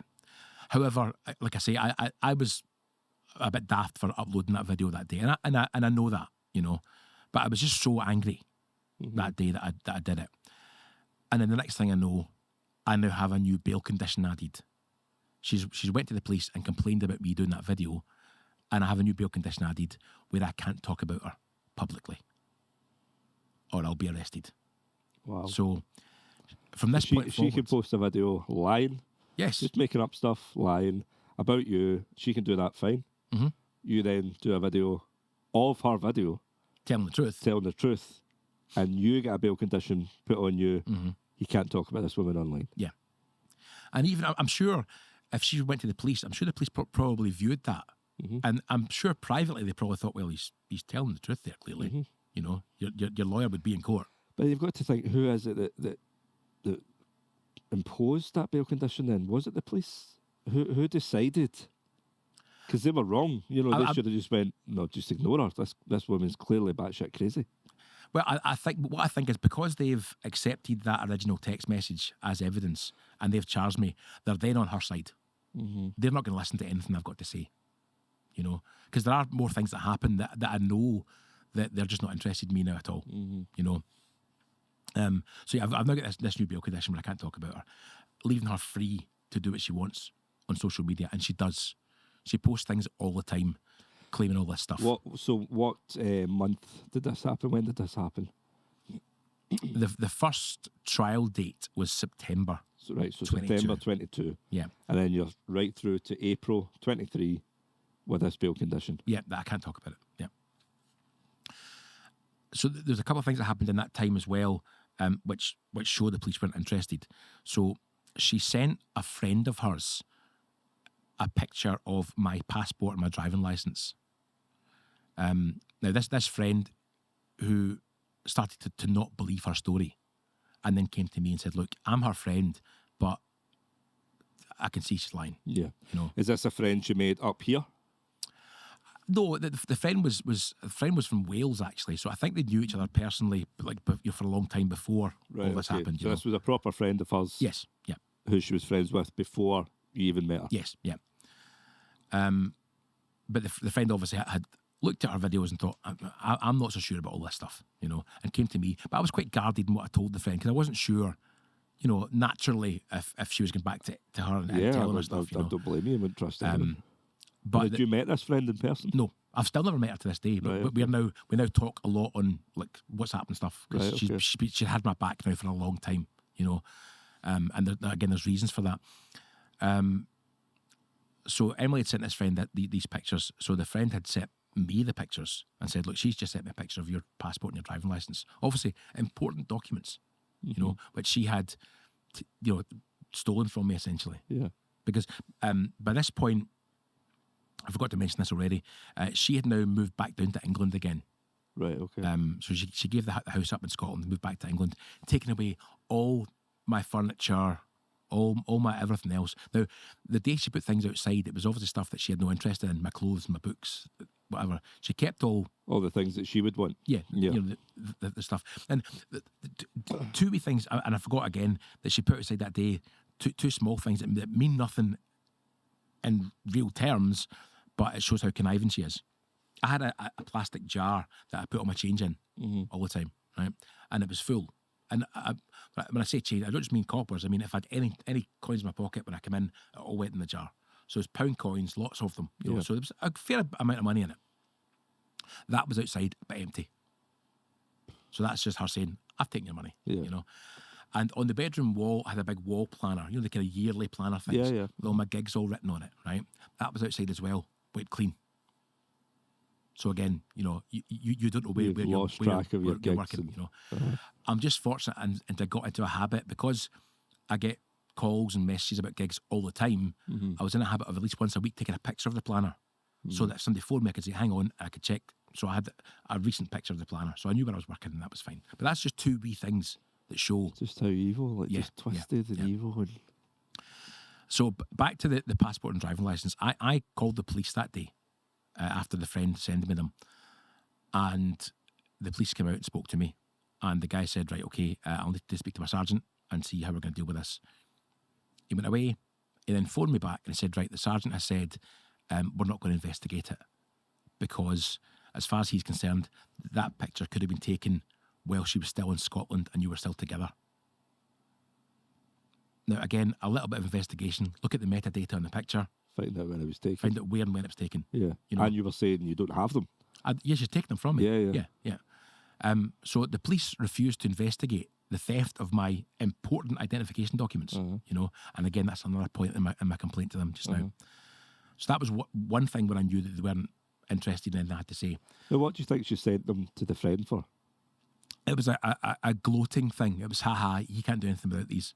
Right, okay. And the friend sent me, she sent me the picture, but she also sent me the screenshot of the conversation, including the picture. And that's what it was. Right, okay. It was, you know, he's without these. You know, he can't do anything without them, you know. So, I mean, that in itself says, I have these at the moment, you know. So that was one thing. And the other thing was she started selling my belongings that she didn't need, like some of my musical equipment and stuff on Gumtree. And I found that. I told the police, and the police said, "Oh, unless you've got receipts for it, we can't do anything about it." Like, well, I would have had receipts, but they're all in the house with her. Yeah. You know, so I couldn't do anything about any of that stuff. You know. So we fast forward now. So I'm going through the court system, and I start to get to the point where I've had enough of this now. You know, she's stolen all my belongings. I'm looking at a potential 5 years in jail. Worst case scenario. She also messaged all my regular gigs as well and told them, "Don't rebook this guy because he beats up women." I'm just fortunate in that every single one of those gigs know me well. I've worked for them for years, and they all came back to me and said, "That's nonsense. We'll see you next time you're here." So she went out of her way to message regular venues who you worked in. Yes. Yeah. And say, "You beat up women, don't." But I didn't lose Cycles any for work, so that was okay. Yeah. But It shows that she was trying to ruin you. she was trying to completely destroy my life. Of course she was, you know. And that's why I got really low. And it was the following year, so early 2023, still going through the court system, still can't talk about it publicly. And she's online talking about it virtually every day, about what a horrible person I am and what I've done. and she was gaining so many followers and people following her story and sharing her story, talking about me and what a horrible person I am. And I was getting messages with threats and stuff from people, and I couldn't do anything about it, you know. So You can't defend yourself. I can't, You're not allowed exactly, you know. So I think it was around about February, March of 23 that I finally got to the point where I thought, I can't take this anymore. I just can't do it anymore. And I made the decision at that point that I was going to end my own life. And that's how low I was, you know. And I had the support of all my friends and family, and they were all great with me. But I didn't tell any of them just how bad I was. Yeah. You know. And I think the reason for that was I didn't want anyone to think it was like a cry for help situation. It certainly wasn't an attention situation, because I never told a single soul how I was feeling. And I got to the point where I had completely planned how I was going to do it. So I'm going to get upset here. One of the regular gigs that I used to do up north, when I drove up, I found this tiny little car park that overlooked this glen with mountains and stuff, and it was beautiful. It was a wee mountain track road. One day my sat-nav just took me this way because it was shorter, but it was very, very off the beaten track, you know. And I used to make a point of going to this little car park because it was just so nice. If I was driving up to that gig, that's where I would have a wee break, you know. I'd stop there and have a maybe my sandwich or whatever, you know. And the whole time I was ever at that car park, not another single car ever even passed on the road, you know. So that's where I was going to go and do it, because I had that car park was just a little place that I liked anyway, and I also knew that no one would stop me if I was there, because no one would find me. No one knew I was there, you know. And I spent a couple of weeks going around different shops buying boxes of paracetamol so that no one would know I wasn't trying to buy them in bulk, you know, which you can't do anyway, but going around different shops. Go around maybe 3 or 4 shops in a day buying the maximum you could buy. Yeah. And I didn't know how many it would take to kill myself with, but I bought a lot, like hundreds, and I was going to take the whole lot of them, you know. And I knew when I was going to do it. I was going to do it. It was a Wednesday, because I was usually free on a Wednesday. And by that point, I'd kind of gotten over the being in the house all the time. And what I would do to try and escape the noise in my head, I would fill the car up with fuel and I'd just go and drive for hours, you know. And I tended to do that more on a Wednesday, because I was free all day on a Wednesday. So people knew you kind of get me on a Wednesday because I'm a wee up north or whatever, you know. So I was going to go and do that on the Wednesday. I was going to go and park in this car park. I was going to take all these tablets and just sit there and just wait till it happened, knowing full well that no one would ever pass. And it might be days or weeks before I was found, you know. And I was okay with that, because I didn't want to be here anymore. I didn't want anyone to pull into that car park while I was still alive. I didn't want to be stopped, you know. And I lived with that feeling for, it was a good few weeks leading up to that. And I was going to do it. I was going to do it. I've got some friends, they're also in the singing world, Stacey and Pat, and they're my absolute best friends. They really are. And they've been my support for so long. I didn't even tell them anything at all, you know. And they don't get angry at me now, but they kind of do for not telling them, you know. You can tell us anything. Yeah. And I know I can tell them anything, but the fact was, I didn't want to be here. I didn't want anyone to stop me or talk me out of it. Just as you said, though, it wasn't a cry for help. You know, really people wasn't. Who are properly suicidal don't tell anyone because they want to end it, because they don't want to be here anymore. Yeah. What was it at that point that made you feel so low? It was just everything was getting on top of me. Everything. The whole situation with the court stuff, her talking about it online constantly. And you can't defend yourself. I can't defend myself. But there was one really small thing that happened, again, with her. She was posting online about men's mental health. she had duetted a video of a man talking about men's mental health, and she was in her part of the video. She was saying that men go through bad stuff too, and her door is always open, her kettle's always on. You know, if you feel you come speak to me. And I thought, you know exactly what you're doing to me right now. Yeah. And you're doing that for attention and for likes on TikTok. Mm-hmm. You know, now I've got a reasonable amount of followers now because of the stories that I've shared about this. Yeah. But I've never put anything on TikTok for likes or for attention. Mm-hmm. It's to share stuff, you know. But for her, TikTok was her life, and she wanted the attention, you know. And I think that was probably one of the main reasons why I thought I just can't do this anymore, because I couldn't see an end to it.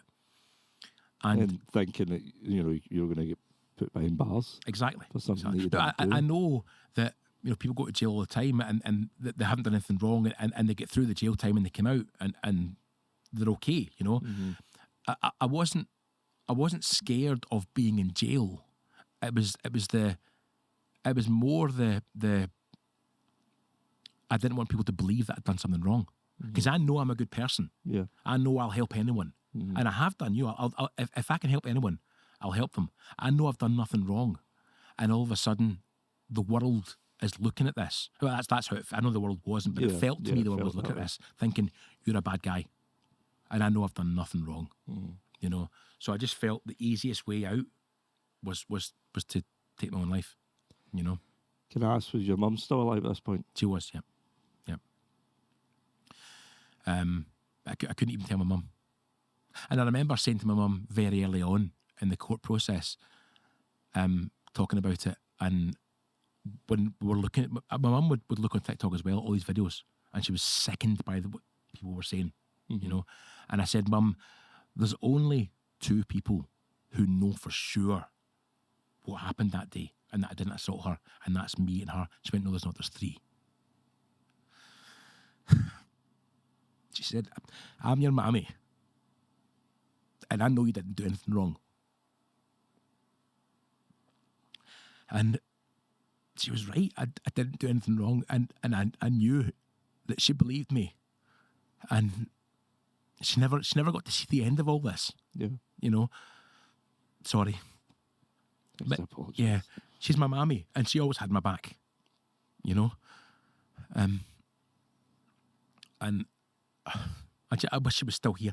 And do you know what's horrible is there was a year's period throughout all this that my grandmother, then my uncle, then my mum all passed away, and I still now don't think I've fully grieved properly, because I've not been mentally able to, because I've had all this stuff going on.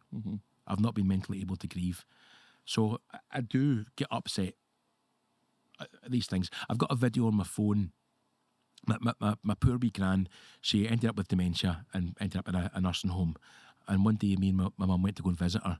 And my gran, she was just talking nonsense, really. You know, she wasn't making any sense in what she was saying.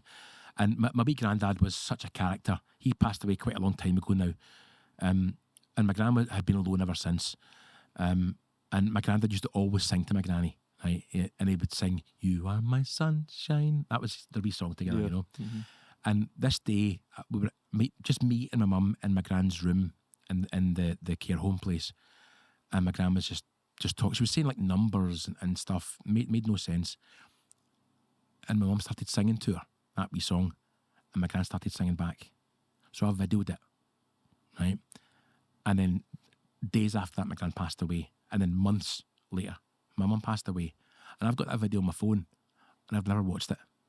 I can't watch it. Yeah, it's my mum and my gran together before they both passed away, and it's the last thing I've got of them together. You know, and my wee granny singing back when her mind was gone. Yeah, you know, and it's really interesting, that, isn't it? Though, so that was their song. Had dementia. I take it she was far on. Yeah, yeah. And then as soon as she heard those words, it came back to her. Yeah, yeah, and I spoke before about she stole all my belongings and stuff. A few weeks before all this happened, my mum gave me a big bag of photographs. Mum was having a clear out, And she'd a big cupboard just full. But my parents were always take photos of everything, you know. And back then, it's physical photographs. You'd get developed at books or whatever, you know. Yeah. Physical photographs. So Mum gave me a big bag of photographs of me when I was wee and different things and whatever, you know. And that was still in the house. And I've got no doubt she just binned those, you know, all those wee sentimental things. And that affects me far more than the big things worth money, the furniture and you know, my big telly and all that kind of stuff. Because that's just things, you know. So your life was in this house? Yes, absolutely. Yeah, everything and I want. You either got what she didn't want and she chucked outside, then she sold whatever else, and she took whatever she wanted. Yeah. You were left with whatever she chose that you were allowed to have. Yeah. And most of that got destroyed with bleach. You know. So everything up to that point in my life is gone. You know, I've had to rebuild everything from this happening, you know. But yeah, it's the sentimental things. It's the family photographs and it's things. But my auntie passed away years ago, and I used to sing in a comedy band years ago. Right. And our wee kind of logo, the poster and stuff, was like a wee singing baby, right? And my auntie loved to knit, and she knitted me this wee singing baby, right? And that was one of my wee things that my auntie made that before she passed away. That was in the house. God. Chucked in the bin, I'm sure. You know, it's stuff like that really get to me, you know. So we're on to 2023. Yeah. Court date trial, April.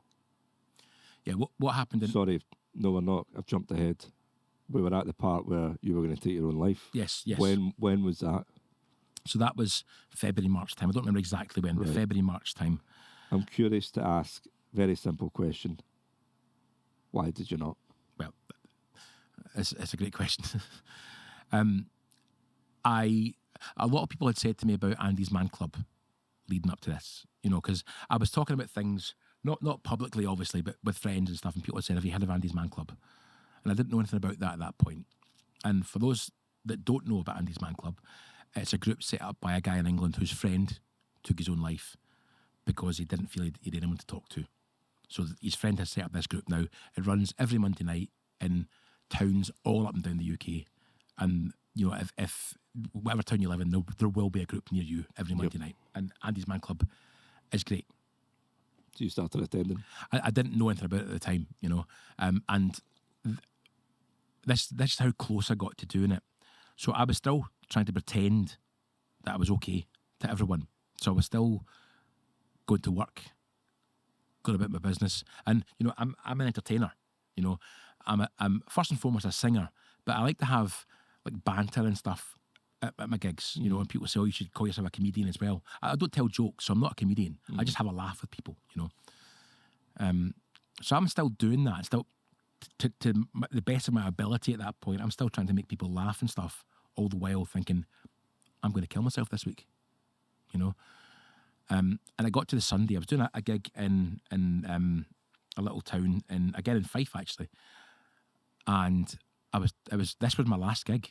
This was the Sunday. This would have been my last ever gig. And you told yourself that? Yeah, because it was that Wednesday. It was the Wednesday, you know. Yeah. My last ever gig, and I was standing. It was just a little pub, and I was in the corner of the bar, and above me there was a TV and a shelf below the TV. And I happened to just turn round on my break or whatever, and there was a little stack of business cards on this shelf for Andy's Man Club. And I thought, what's that? I picked it up and looked at it. I thought, oh, okay. I thought, And I knew they met on a Monday night because people had told me that. I thought, maybe I'll go to that tomorrow and just see what they've got to say. You know, I was still convinced that Wednesday night I was not going to be here, but I thought I'll go to this. People have said to go to it, so I'll go to it. And I think I convinced myself that I was going to go in and I was going to walk back out and go, well, that was a lot of rubbish. Right, okay, Wednesday, bring it on. You know. So I went to the group. The nearest one to where I lived at that time was in Glasgow. There's now closer ones. And I sat outside in the car for ages before I went in, trying to talk myself into going in and trying to talk myself out of going in at the same time. You know, this confliction. And eventually I went in. And again, for those that don't know, you go to one of these groups and it's guys, they sit in a circle, like general support groups tend to do, and you have your turn to say what you want to say. You don't have to speak, but you have your turn. If you want to say something, you get to say that. And I sat and listened to all these guys, and some of them had really serious stories. And again, the group was set up for men who are contemplating suicide. That's the aim of the group. Not everyone who goes has those thoughts, but that's the aim. Sorry, excuse me. So these guys were telling their stories, and some were, I guess, what you'd call survivors of suicide. They had almost done it or had attempted to do it and weren't successful, and they've maybe now come through it, and they're sharing their stories with others. But it's all men with kind of mental health problems connected with these kinds of things. And I sat and listened to them all, and then I was telling myself, I'm not going to speak. I'm not going to speak. And it came round to my to my chair, and even when the guy before me was finishing speaking, I thought to myself, when it gets to me, I'm just going to say I don't want to speak and just pass it on. It got to me, and I just spoke, and I told the whole story up to that point. And you're only really meant to have a few minutes. You really, but I must have spoke for about half an hour telling my story. And every single guy in that room got up and came over and hugged me and told me not to do it.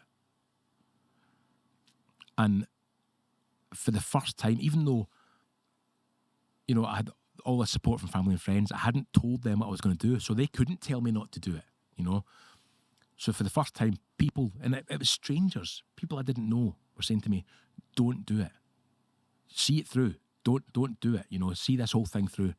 And they were saying things like, you have to remember the truth will always come out. The truth, it will always come out. It might take a little while, And one of them said, I was saying something like, liars get their turn first, but the truth always comes out in the end. Something like that, It's a good saying. Yeah. And I firmly believe that now, So that night and the response I got from a room full of strangers changed my mind. And I didn't go through with it. And then after that, I was then it took me a little while, but I was then very open with people, my close people, my circle, about what I'd planned to do. And they were horrified. Understandably. Pleases me so much to hear that, though, that you went and that did help, because I can relate to that situation. I'm sorry if you got upset as well. I'm sorry. Yep.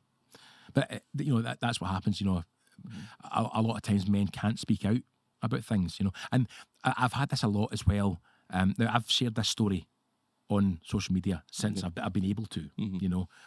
And even now I still get people saying, "Stop talking about it. Just got on with your life." Or there's two sayings that I really hate, and that it just shows the toxic masculinity thing, and it's man up and grow some balls. Yeah. And what they both mean is, if you're an owner of a set of testicles, you shouldn't be crying. Yeah. You shouldn't be getting upset about stuff. Well, I'm sorry, but we're human beings, and we get upset. So the only folk that say that, though, are folk that, in my opinion, haven't really been through difficult times.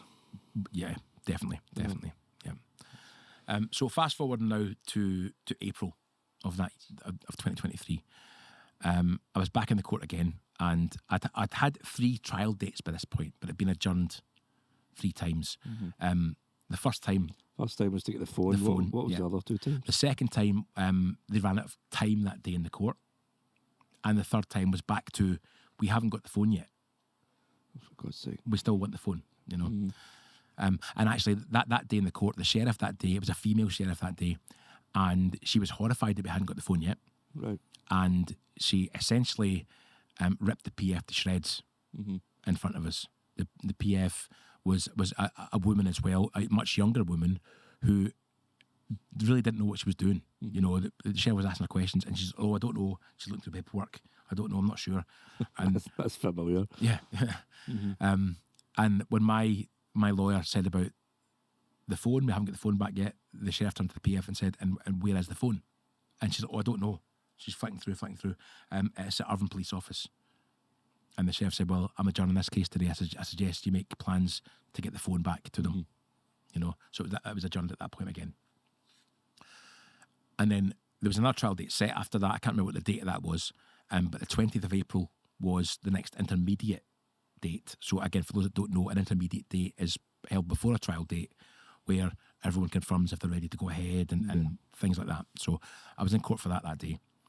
And I had two lawyers that were working on the case, one male, one female. It was the female one that was with me that day in the court.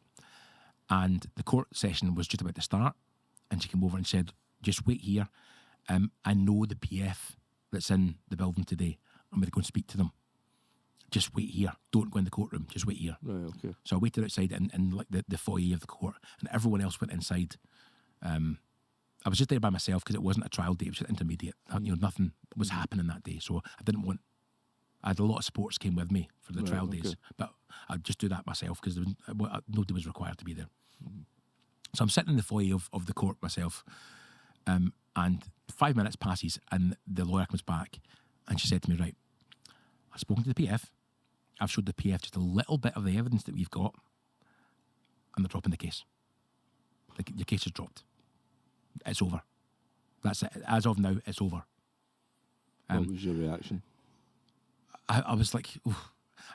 It was a bit strange. It was almost like an anticlimax because I was there by myself, and when she told me that, she had to run straight into the court and deal with another client. Right. So I was left in the foyer of the courtroom myself, completely on my own. There was not another soul there, and all of a sudden my case is dropped, and I'm like, just lost. Yeah, you know, like, yeah. There you go. Forget about it. There's no fanfare. Yeah. You know. So I went home and I told everyone, and obviously everyone was overjoyed, and that was great, you know. But yeah, no fanfare at all. But what the lawyer did say is that the PF reserve the right to raise the case in the future if new evidence comes to light, which is fair enough. I understand that, you know. But at that point, they haven't had any evidence yet, though. Have they? Exactly. Credible evidence. Yeah. And another point, I forgot to mention this earlier as well, actually. While she was still living in the house in Irvine and I was in Helensburgh, she made friends with a woman in the street.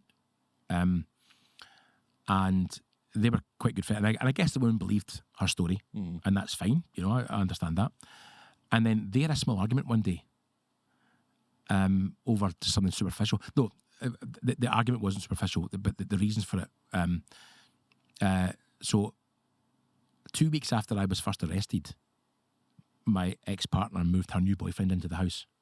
Oh my God. 2 weeks after, or about 3 weeks after allegedly being assaulted by a man, she moves this new man into the house. New man into the house, you know? Right, okay. And he was a local guy. And the woman she was friends with knew the guy, and she raised concerns to my ex-partner, and she said, you know, I know of this guy, just beware. You know, I don't know what she was referring to, but that's what she said. Just beware. And my ex-partner said, you don't know what you're talking about. You know, started an argument in the street and whatever, you know. So they then became no longer friends anymore. And a few days later, the neighbour was out in the garden hanging her washing out, and she had a dog. And the dog ran out of her garden into my ex-partner's garden. And my ex-partner shouted across. Now, the neighbour is quite dark-skinned. I believe her father is Brazilian. Right. So she's quite dark-skinned, sallow-skinned. And my ex-partner shouted across, I'm not going to say the word, but get your dog out of my garden, you know, a racist slur. Yeah. You know. So she could see straight away what she was dealing with as well. Yes, yeah. Evil this and then the next thing she knows, that evening, the neighbour gets a knock at the door from the police. Of course. And she's arrested for assaulting my ex-partner. So she has to go through that as well, right? And that's why the neighbour got in contact with me, because now all of a sudden I can see what's happened here. You know, there's a pattern. You know, so as luck would have it, or kind of coincidentally, the neighbour's trial date was set for the 21st of April, which is the day after my intermediate date, right? And I had asked my lawyer, can I attend her trial date? And he said, no, absolutely not, because that looks like you're ganging up, you know, whatever, you know.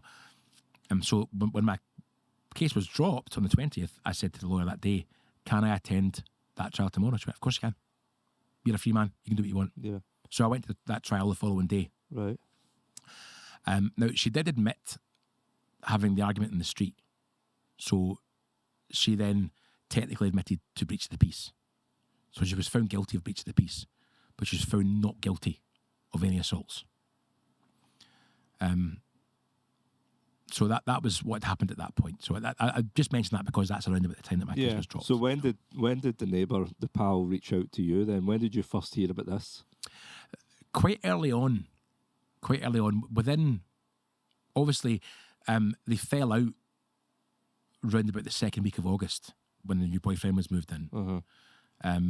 So it was only a matter of weeks really after my situation with her that, Right, okay. that their situation escalated. Yeah. You know.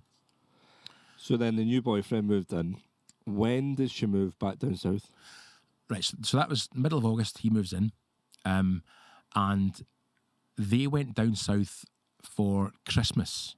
Her and the new boyfriend and her children for Christmas. And I know this because essentially I've now got an eye in the street from the neighbour. She can tell me what's going on and stuff, you know. They went over for Christmas. The ex-partner and her new boyfriend get engaged on Christmas Day, right? They are broken up by New Year. And he travels back to Scotland on his own. I know. Yeah. I shouldn't laugh, but oh my God. Honestly, yeah. You couldn't write all this, No. you know. And I've told people this story and they've like, nah, that's incredible, you know. Aye. And again, because I've lived this for so long, I remember all these wee details, you know. Yeah, So see these court dates, 3 adjourned, the neighbour, the intermediate would just be yourself anyway. Yep. Was she at any of them? Did she have to go to any of them? she was at the first and the second trial dates in the court. I didn't see her much on the first one. She went and sat in the witness room and didn't move from there. The second one, it was just me and my mum that were at that one. That was the one that had ran on so long they had to adjourn it because they ran out of time. Yeah. That's another interesting point, actually, now that you bring it up. Me and my mum were waiting out in the foyer. We were there like all day, just sitting on a bench in the foyer, waiting to get called in. She was in the witness room with the boyfriend was with her as well. And she smoked, so she was in and out of the witness room every 10 minutes, right past where we were, laughing and skipping and da-da-da-da-da, you know. And my poor wee mammy. My mammy she was 4 foot nothing, you know, she was tiny, quite frail by this point, walked with a stick. To attack her with a stick. Yes, essentially, yeah. And then it got adjourned that day because it ran out of time. She then posted a video, either that night or the next day, to say it was adjourned because my mother attacked her in the courtroom. Oh my God. Never happened. And let's be honest, if that happened, my mother would have been in the cells. Yeah. Of course she would have been, regardless of how old and frail she was. She would have been locked up, you know. It's just more evidence, isn't it? Of course it's a compulsive lie. Yeah. She just says whatever she thinks because she doesn't realise that whatever she tells on social media, I mean, by this point, I had a lot of believers now as well. People were screenshotting everything, you know, and sending it to me. Because I had her blocked right from the start. I didn't want to know what she was doing, you know. But people were sending me everything. But she doesn't realise that I think she thinks it's social media because she puts her fake life on there, that she thinks that it's just fake. Everything's all fake on there. But she's not realising that things that you say on social media can go back and bite you in real life, you know, and that's essentially what happened, you know. So that's why it got adjourned that second day. So that was the only twice that she was in the court with the first trial day and the second trial day. The time it got to the third one, which I believe was January, February time, she was now living down south. Right. So they went down for Christmas, engaged Christmas Day, broken up by New Year. He travelled back on his own on New Year's Day or the 2nd or whenever they could get back up again. And she remained down there. But she came back up late January, early February time and emptied the house. I took everything back down to England again and gave the house up. Any false allegations against the new guy? I don't know because he was there with her on that second trial date. But by the time we fast forward to April and I am there with the neighbour for her trial date, he's a witness in the case. Now, she's in England, so she wants to appear by video link from Plymouth, but he's in Scotland. He still lives locally, so he's cited to appear in person, right? He turned up, obviously by this point they've broken up. Yeah. You know, he turns up and he's hauled over the coals that day because he has said, "I'm here. I don't want to be arrested for not being here, but I do not want to give evidence for her." And no longer with and we don't know what the reason for that was. We guess obviously that he was prepared to lie for her originally as evidence, you know. But I don't know what exactly happened, but the neighbour's lawyer told us that he's refusing to give evidence. He's turned up, so he's not arrested, but he doesn't want to give evidence. So he's in trouble for that. Absolutely remarkable. But we don't know if there's been any allegations against him or not. I don't know. Yeah. I did reach out to him at one point. I said, "Look, you know who I am, and I know who you are. Would you like to have a chat at some point?" And he just blocked me. Oh, did he? And that's fair enough. If he doesn't want to talk, that's fine. You know. But I firmly believe there's been something has happened between them. Yeah. But I can't say for sure. I don't know. I don't know. So another thing I wanted to touch on is that there's a couple of complete innocent poor wee souls in the middle of this. Yes. You know, she's got children. She gets children. Yep. I don't want to talk about them too much because it's not their fault. It's not their fault at all. But it's the fact that who's looking out for them. You know? Yeah. So they get dragged from their home in Plymouth, I'm guessing, where they grew up. Yep. All they knew. Next thing they're in Scotland, a completely different world to them. Yeah. Again, obviously, they were coming up for a little holiday as far as the kids were concerned originally. So they've come up and then they just all of a sudden remain in Scotland. So they've not got to say goodbye to any friends or anyone or anything like that. You know, Which school they would friends. have had. Of course they would have. And then they would have made friends up here and then ripped back down south. Yeah. What about their dad? Any mention of him? Well, I've been in contact with their dad. So my ex was married previously to the children's father. He's the father of both of the children. I've been in contact with him again since all this. Now, she had made allegations against him.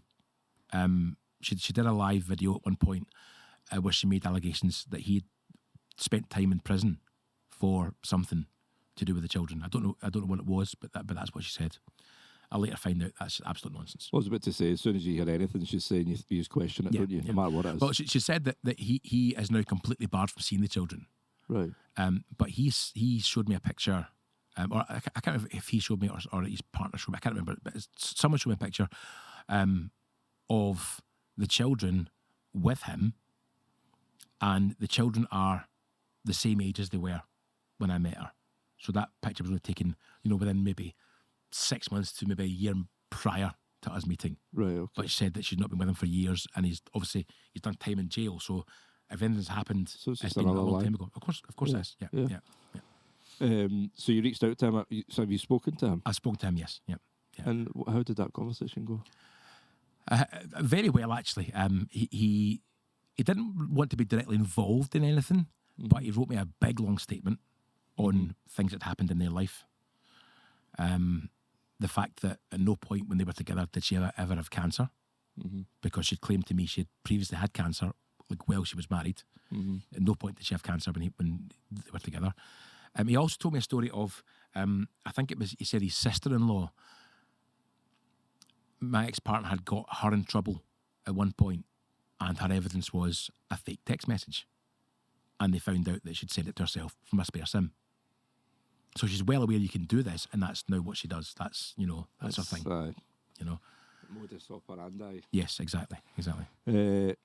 Remarkable, absolutely remarkable. So it is. I'm going to put a plea out, and I hope that her ex, so her children's dad, is watching this, because I would love to speak to him. I would love to speak to him. Yeah. So we're on to April. You have found out that your case is dropped. You're standing in the middle of the court hallway, just lost. Yeah. What do you do next then? That day, I drive back to Helensburgh. I phone my mum immediately, and I tell her. She's overjoyed, obviously. I phone Stacey and Pat as well. Stacey wasn't well at that point, so she was actually in bed, not well. I speak to Pat, but I don't tell him yet, because I want them both on the phone together. So it's hours later before she phones me back, and I'm so frustrated that day. I'm like, because I haven't told them. I want to tell them first. I told my mum first. I want to tell them first because they're my core support. I want them to know personally before I'm able to put it on social media that my case is dropped against me. You know.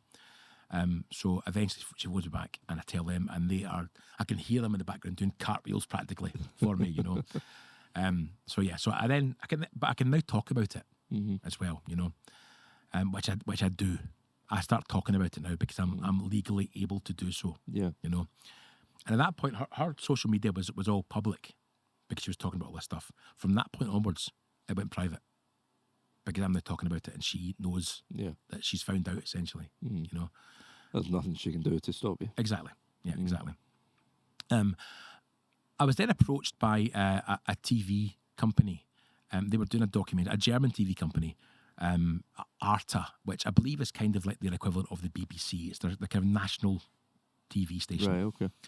And they're doing a programme more or less based on Andy's Man Club. And they want to feature people in it, and it's about men's mental health in Scotland and what affects it, and the circumstances and the results of that.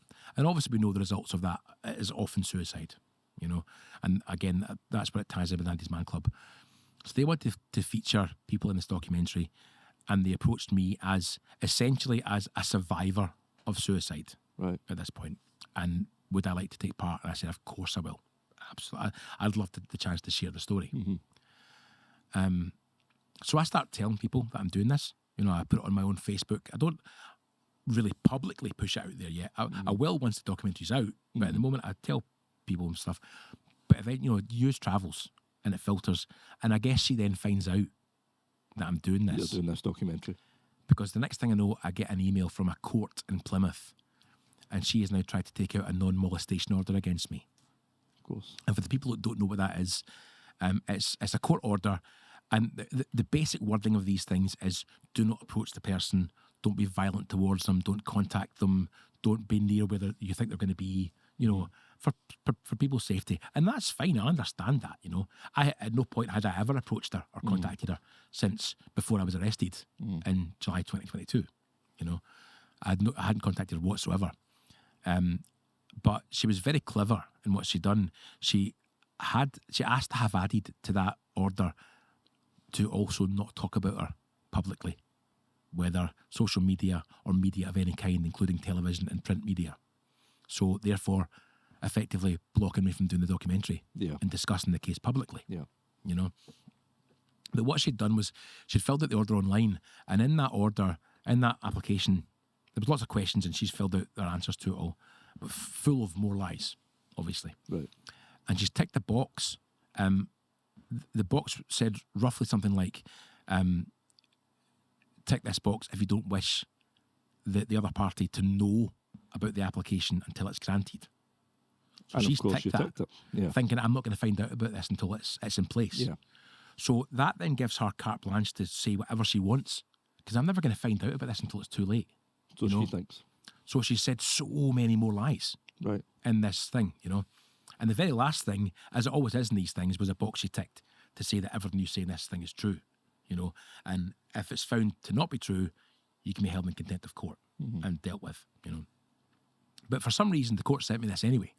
I don't know why they did that, because she asked to know it, but maybe they can choose to overrule that if they like. I don't know. But they sent it to me and asked for so you can see everything that she... I saw her entire... Apart from her personal information, her address was redacted, but everything else was all... Everything she wrote and all the answers was all there to see. So I wrote this email back to the court. And it took me about 2 weeks to write this email, right? And if you look at an email on your phone and you scroll, right, you'd be scrolling, I'm telling you, scrolling for 10 minutes. That's how long it was. That's how long this email was, you know. And I gave the full circumstances of our entire, situation together. I then go into her application and I basically tear the whole thing apart, right? I said, question 1 asks this. This was her answer, but this is in fact the truth. And here's the evidence of that truth. So almost everything she wrote in that, I could show evidence that it was lies. Right. You know. And I guess at that point she didn't have any legal advice or anyone acting on behalf or anything. because I sent that back, and then because I was like disputing her claims, the court decided that we should have an in-person hearing in Plymouth. Okay. Right. So I was quite prepared to travel to Plymouth for this hearing. I didn't really want to, but I was quite. I knew I was in the right, and and the last thing I'd wrote in my email was, she's ticked that box at the end, and as you can see, I've proved she's lied. So I hope you're going to deal with her accordingly. Yeah, because she's lying to the court. Yeah. So the date for the hearing is set, and that's fine. And then I get an email from a solicitor in Plymouth. I guess she's now thought, I better get myself a lawyer for this because I'm getting too deep into this now. The lawyer messaged me and she said, essentially, we've got a deal for you. It wasn't a deal for me, it was a deal for them. We'd like you to settle out of court. But what we'd like you to do is to still agree to the terms of the order, but it means that you don't have to travel to Plymouth for the hearing, and also Emily doesn't have to appear in the court either. So it's saving you the bother of travelling down to England, but you still have to agree to the terms. Accept it. You just accept it. Yeah, accept it. And I know it's coming. Yeah, it's crazy. I know it's coming. You never did. Of course I didn't. Yeah, of course. yeah. But I thought to myself, well, I don't have to message her solicitor back. I've got to message the court back if they respond to me. I don't have to message her solicitor. I'll deal with the court. So I just ignored it, right? And she emailed and emailed and emailed, and eventually it was getting quite close to the hearing day. And she messaged back one last time and she said, I'm going on holiday for 2 weeks and I have to get an answer before I go as to whether you're willing to accept our offer. So this is the solicitor. The solicitor. And the whole time you're going, no, you don't. Exactly. You don't need an answer from me. Well, I did answer eventually, but I was quite clever in my time, I think. So I waited till she went on holiday. Right now, she said. So you played solicitors at their own tactics. Of course I did. I love it. I love it. 5 o'clock on a Friday. That's what they always do. Solicitors, man. Exactly. So she, whatever the date was, she said, I'm going on holiday on, say it was Monday, for 2 weeks, and I won't be able to respond till I come back. Now, 2 weeks after that Monday was only about 3 days before the hearing date. So I waited till she was on holiday, and I sent a message back, and I said, no, I'm not taking a deal. See you in court. Right? So she would have got back from her holiday, now 2 or 3 days before the hearing date, seen that, and thought, okay, he's not falling for it. Yep. So she's obviously then spoken to my ex-partner. Now, the solicitor would have seen her application and seen my response to it. And seen my evidence of her lies. So the solicitor knows if you go into court, you're in serious trouble here, So the next thing I know, I then get a message from the court to say she has dropped her application for the order. But dropped it because apparently my behaviour towards her had changed and improved. Yeah, my behaviour had never changed. And you hadn't spoken to her? Because I hadn't spoken to her for now over a year. But again, she gets away with lying to the court. Of course she does. Nothing happens. Of course she does. I asked the court to still hold her in contempt, and the court said, no, we can't do that. You either have to appear, if you say, because they gave me the option, she couldn't automatically drop it. They gave me the option of, if I agreed to it being dropped, then fine, she could drop it. If I said no, I still want to appear, she would still have to appear. Right, okay. Right? Or be arrested, So I sought legal advice here, and they said, no, probably the best thing you can do is just to let her drop it, But I still wrote back to the court and said, okay, I'm going to drop it, but what I'd like you to do, because I've proved she's lied to you, I still hold her in contempt. And they said, no, we can only do that if you appear and present that to us in person. So you either appear and we hear the whole case, or it just gets dropped and that's it. Right. Okay. So I agreed to it being dropped. Yeah. So that was the point. But it was during that time, during the non-molestation order application, that's when my mum passed away. Right. So she didn't get to see the outcome of that. But I am glad when you said that when your case got dropped, you were able to phone your mum. Yes. Oh yeah. The first thing I'd done when I left. So she knew. Yeah. That had been dropped. Yes. Yeah. I think this would be far worse if she'd passed away. Yeah. Before that. Oh yeah. Yeah. Devastating. Although, it was Although dropped. she knew, Of course she did. But for her to think that her son's been labelled with something that he didn't do, and she, when she passed, she knew that had been dropped. So there's another thing that I spoke to you about before we started recording today, and I forgot to mention it earlier on, is, again, while she was doing the thing where I couldn't speak publicly, when she could, she showed a picture of some bruised ribs. Yes. Right? I mean, we have the picture, so we can show Yes, this. this is. I actually forgot about that as Yeah. well. This is fantastic. Yeah. So she did a live video. This is the picture she showed. She did a live video and she showed that behind her on a green screen on TikTok. And she said, "That's my ribs, and that's what he done to me." Okay. Right? Now, that was never part of our police evidence. Because that was the 3 areas before that we looked at. So Yes. that was the back of the leg, the neck, and The bit on the arm, the kind of scrape on the front of the leg. front of the leg, I right? think a thumbprint kind of bruised in the arm and Yeah. the red mark in the So neck. that's 3 points, Yeah, and yeah. this wasn't mentioned. This wasn't mentioned. Right, Yeah, okay. so this was not police court evidence. Got Right? you. But she showed this, and she said that is my ribs. That's what he's done to me.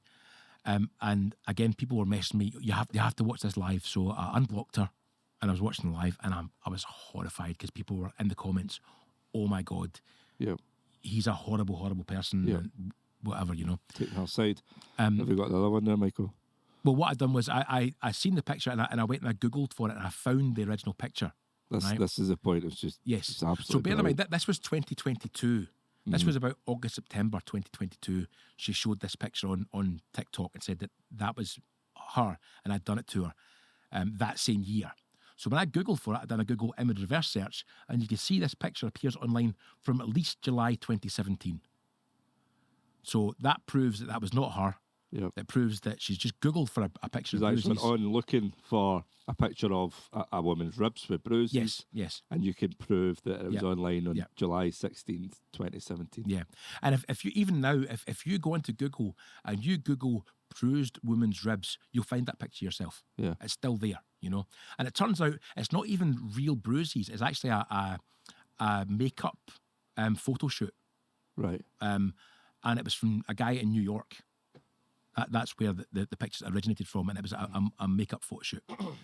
So it's not even real bruises. But she showed that. So she's put that on TikTok, and then all the while you can't defend I can't yourself. respond at all. You can't say, "Look, I found this. I can prove that's not her." Yeah, yeah.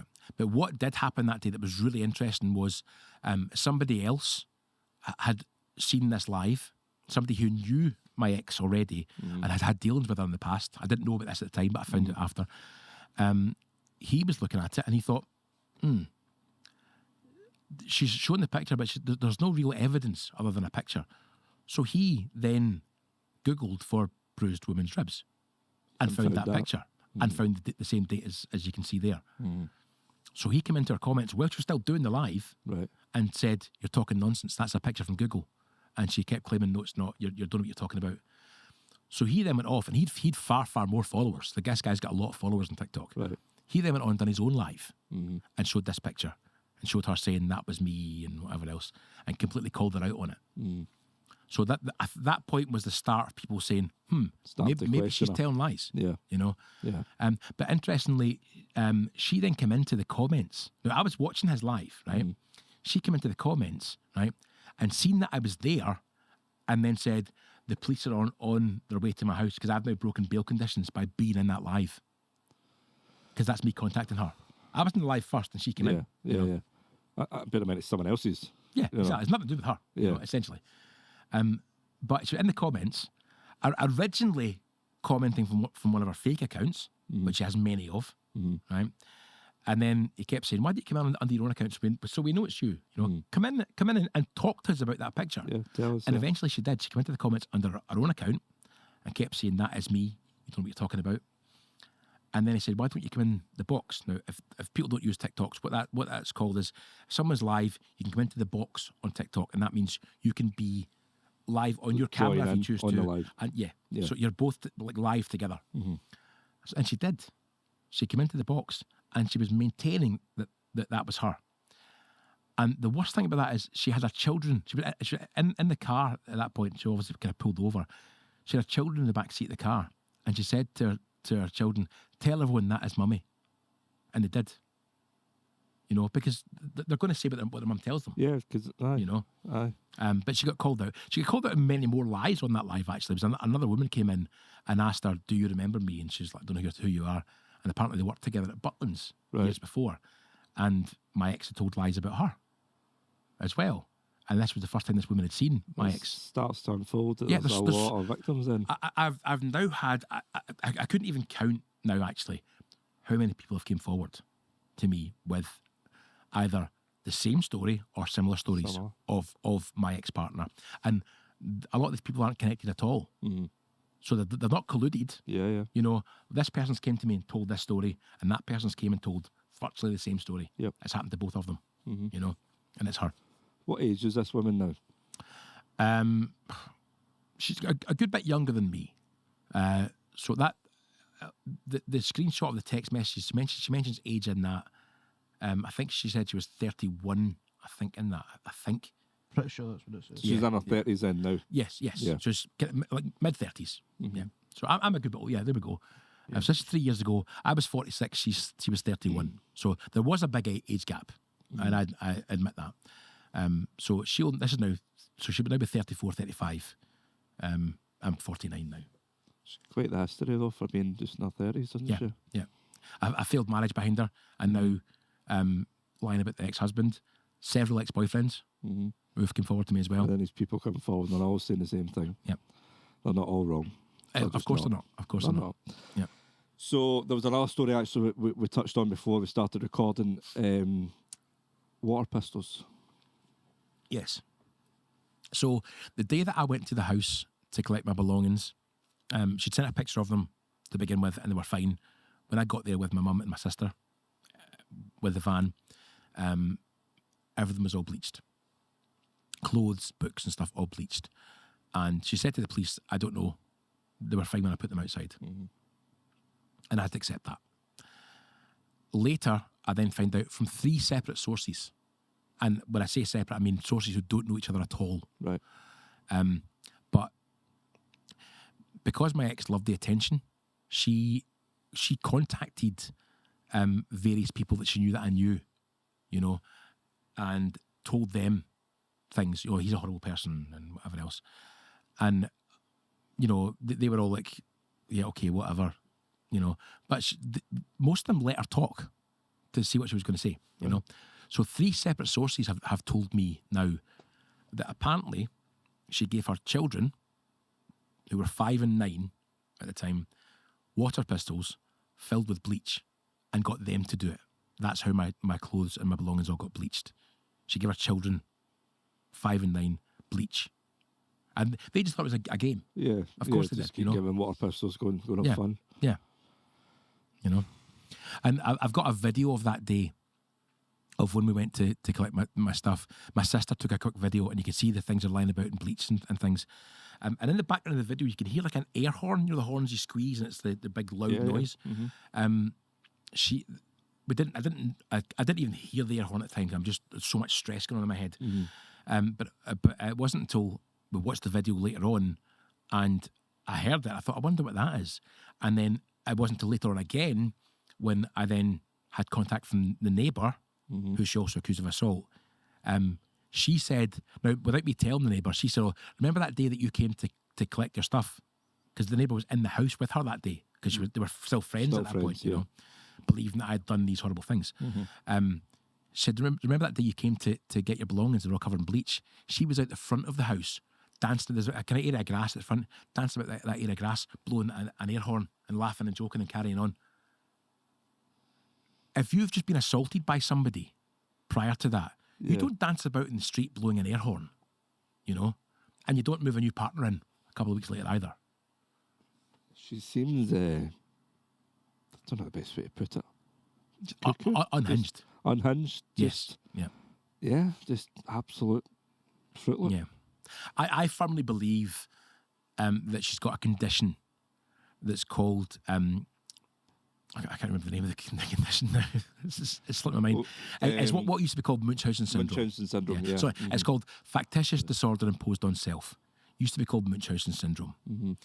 And the 3 main symptoms of that are lying about having like a life-threatening or life-changing illness, which she did with the cancer, lying about having a partner assaulting you, which she did with me, and also lying about having massive trauma in your past. Now, she told me this story when we were first together, and I'll repeat the story here. She told me this story, and I apologise if this triggers anyone, because it might do. She told me the story that when she was younger, she was 21, and she was walking home from a party, and she got dragged into an alleyway and raped and beaten so badly that she was in intensive care for months. And at the time, I believed that, and I thought, this woman's been through so much. It's horrible, you know. And, you know, these things do happen, so, you know, it could have been true, you know. Well, she told you this not long after you got with her. You had no reason. I had no reason to disbelieve anything yeah. at that point, you know. And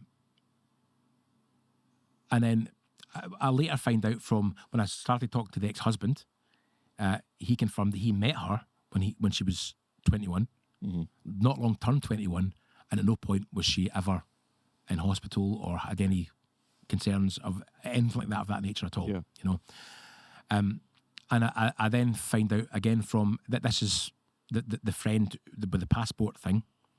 This is the reason why the friend is now firmly on my side, because I told the friend this story that my ex-partner told me, and it turns out that story happened to her friend, not to her. And her friend is still dealing with that to this day mentally, understandably. Yeah. You know? So that happened to her friend, and she's taken that and told you that it happened to her. Yes. Yeah. And that completes the three things for the diagnosis of the factitious disorder. The third thing being having massive trauma in your past. You know, it's not the only trauma, is it? Well, there's many things that, you know, that we find out now. You know? I know we could talk for hours about this woman, but the one that really stuck with me was Afghanistan. Yeah. So she told me about her brother, who was a serving soldier and was killed in an IED attack in Afghanistan. And again, horrific story, you know. And the day that I left the house on the 13th of July, she posted a video to TikTok that night which said, you know, I've had a horrible day today. I've got so much stuff going on in my private life, and also it's my brother's anniversary, right? Now, I had, again, no reason to disbelieve that at that point. And I thought, God, that's a coincidence. That's his anniversary today, you know. And I didn't question it any further because I had so many other things to deal with at that point, you know. Yeah. And it wasn't until later that year, in October, she posted a video to TikTok and said that it was her brother's anniversary of his death in October. So I thought, well, you told me it was in July and you uploaded a video. Yeah. You know, so essentially telling the world it was in July. Yeah. So I then did another bit of digging and looked for the guy online. And it turns out the guy did exist. The guy was real. He was a real person. He did die in a bombing in Afghanistan, horribly. And you know, that's an awful thing. You know, and I feel for his family and you know. But she said that obviously previously his anniversary was in July. And now I think it was, I can't remember the exact date. I think it was maybe the 6th of October, I think. She posted a video saying it's his anniversary. So when I looked the guy up, I looked for his date of death, and it was the same date. So say it was the 6th, same date, but in November. Right, okay. Right? So I thought, I'll leave it just now, and I'll wait and see what she does next. In November, a month later, it's the anniversary of my brother's death. It's another TikTok. So 3 separate TikToks. Her sitting looking, you know, kind of like looking into the distance, all upset, and you know, all the talk about her brother and stuff. Was this in 2022 then? Yes. So this is when you were out in bail and couldn't speak to her? Couldn't speak about anything. She's putting things on TikTok, and this is the third time in less than 6 months. Yeah. That it's the anniversary of her brother's death. Yeah. Yeah. So then you did some digging. I did some digging, and I found the guy did exist. But what I found was, because I'd never heard any mention of her brother from our mum or anything, or, you know, our mum wasn't on TikTok, so our mum didn't see these things, you know. I didn't hear any mention of any brother. So I looked into it, and when I found, when any serving forces person, whether it's army or navy or whatever, but whenever they pass away, there's a page about them on like the government's website, right? You know, kind of like a tribute kind of page, you know, what happened and whatever, you know. So that's the most kind of dedicated thing you could look at, which tells you about this person. You know, and it tells you on that left behind his mum and dad and his brother. No mention of a sister. So I looked the brother up. Right. Now I'm Columbo at this point. You know, I'm looking up all this stuff. You know, I looked the brother up, and I find his Facebook page, and his Facebook page is public. You can scroll through everything. So I scroll through all his photographs, right, back 10 years in his photographs, and eventually I then find photographs of him, not the brother who died, but the person who's still alive, the surviving brother. I find pictures of him with my ex-partner, and they're out together on a date. They're a bowling alley, and that's the only set of pictures she appears in. So it's a very brief thing. So this turns out this story was the brother of a person she briefly dated about 10 years prior. And then she made out that it was her brother. Her brother, yeah. And again, you know, obviously she just reels that story out when she feels, I think I need a bit of attention today. It's his anniversary again, you know. And I don't even know if he had other anniversaries, because I didn't pay that much attention beforehand. You know, he might have done, I don't know. But there were certainly the 3, and I've got screenshots of all 3 of those videos, you know, and you can see the dates on them and what she's talking about, you know. So again, clearly catches her out on lies. Yeah. And then you, after doing your digging, you realise that this is a guy who actually did die, but wasn't her brother. This is just piggybacking off the back of it. Of someone else's grief. Yeah. It's horrible. It's horrible. It beggars belief. It really does. It does. So the situation that we're at now is after the non-molestation order was dropped, again, because while that was going on, again, I had to agree to not talk about it online. So that was almost a year. So in the past 3 years, there's been almost 2 full years where I couldn't talk about any of this publicly. You know? Or you would face getting what? Jailed? Jailed, yeah. Although she was also told during the non-molestation order she couldn't talk about it either. Right. You know, so that was a bit of a saving grace at that point, you know. But obviously that was dropped and stuff. And it's been fairly quiet since then. She pops up now and again with stuff. But around about the time of that getting dropped, I then start to think, right, I have to have some... revenge is not the right word, because I don't want revenge. I just want everyone to know the truth. Yeah. You know? I have to have a bit of closure on everything. So I submitted complaints to the police and to the Procurator Fiscal with how they handled things. And like I said before, the main core of the police complaint, although there's many, many facets to it, the main core of that is, why did they not investigate that text message? You know, because they have... It would have shown straight away you're innocent. Of course. Straight away. And then none of this would have happened after that, you know. And that's something they have definitely done wrong. They didn't investigate. They just thought, okay, that's good enough, send it to the court. Yeah. You know. So that's the main point of that. But the police complaint has taken so long. You know, I've emailed so many times what's happened with this complaint and had no response whatsoever. You know. And eventually I thought, you know what, I'm going to speak to my local MSP. So he got involved. He's asked questions of the police and of the Procurator Fiscal. And eventually now, as only of a matter of weeks ago, I got a letter from the police, and they have said this has now been accepted by the Professional Standards Department, who are the people who deal with you know, these kind of things, and it's now been assigned to an investigator. So as of now, that is being investigated. That's good. So hopefully there will be some kind of outcome from that. You know, something needs to change, because it could quite easily and probably will happen to someone else. Exactly.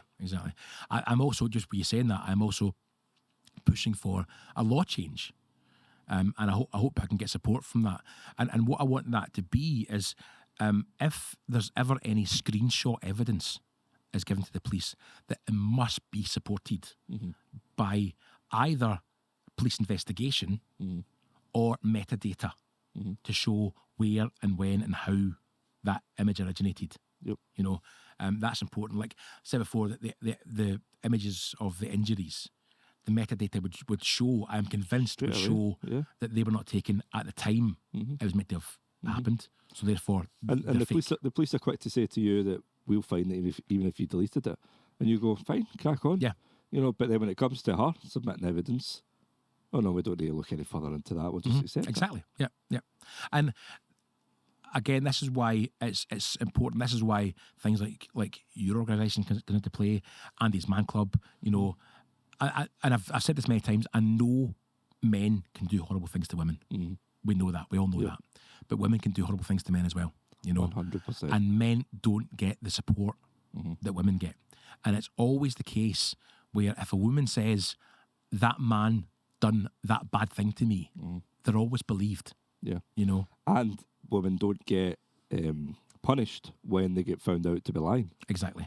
Yeah. There's no that's interesting because there's no law in Scotland against false allegations. And that beggars belief. That's a thing, you know.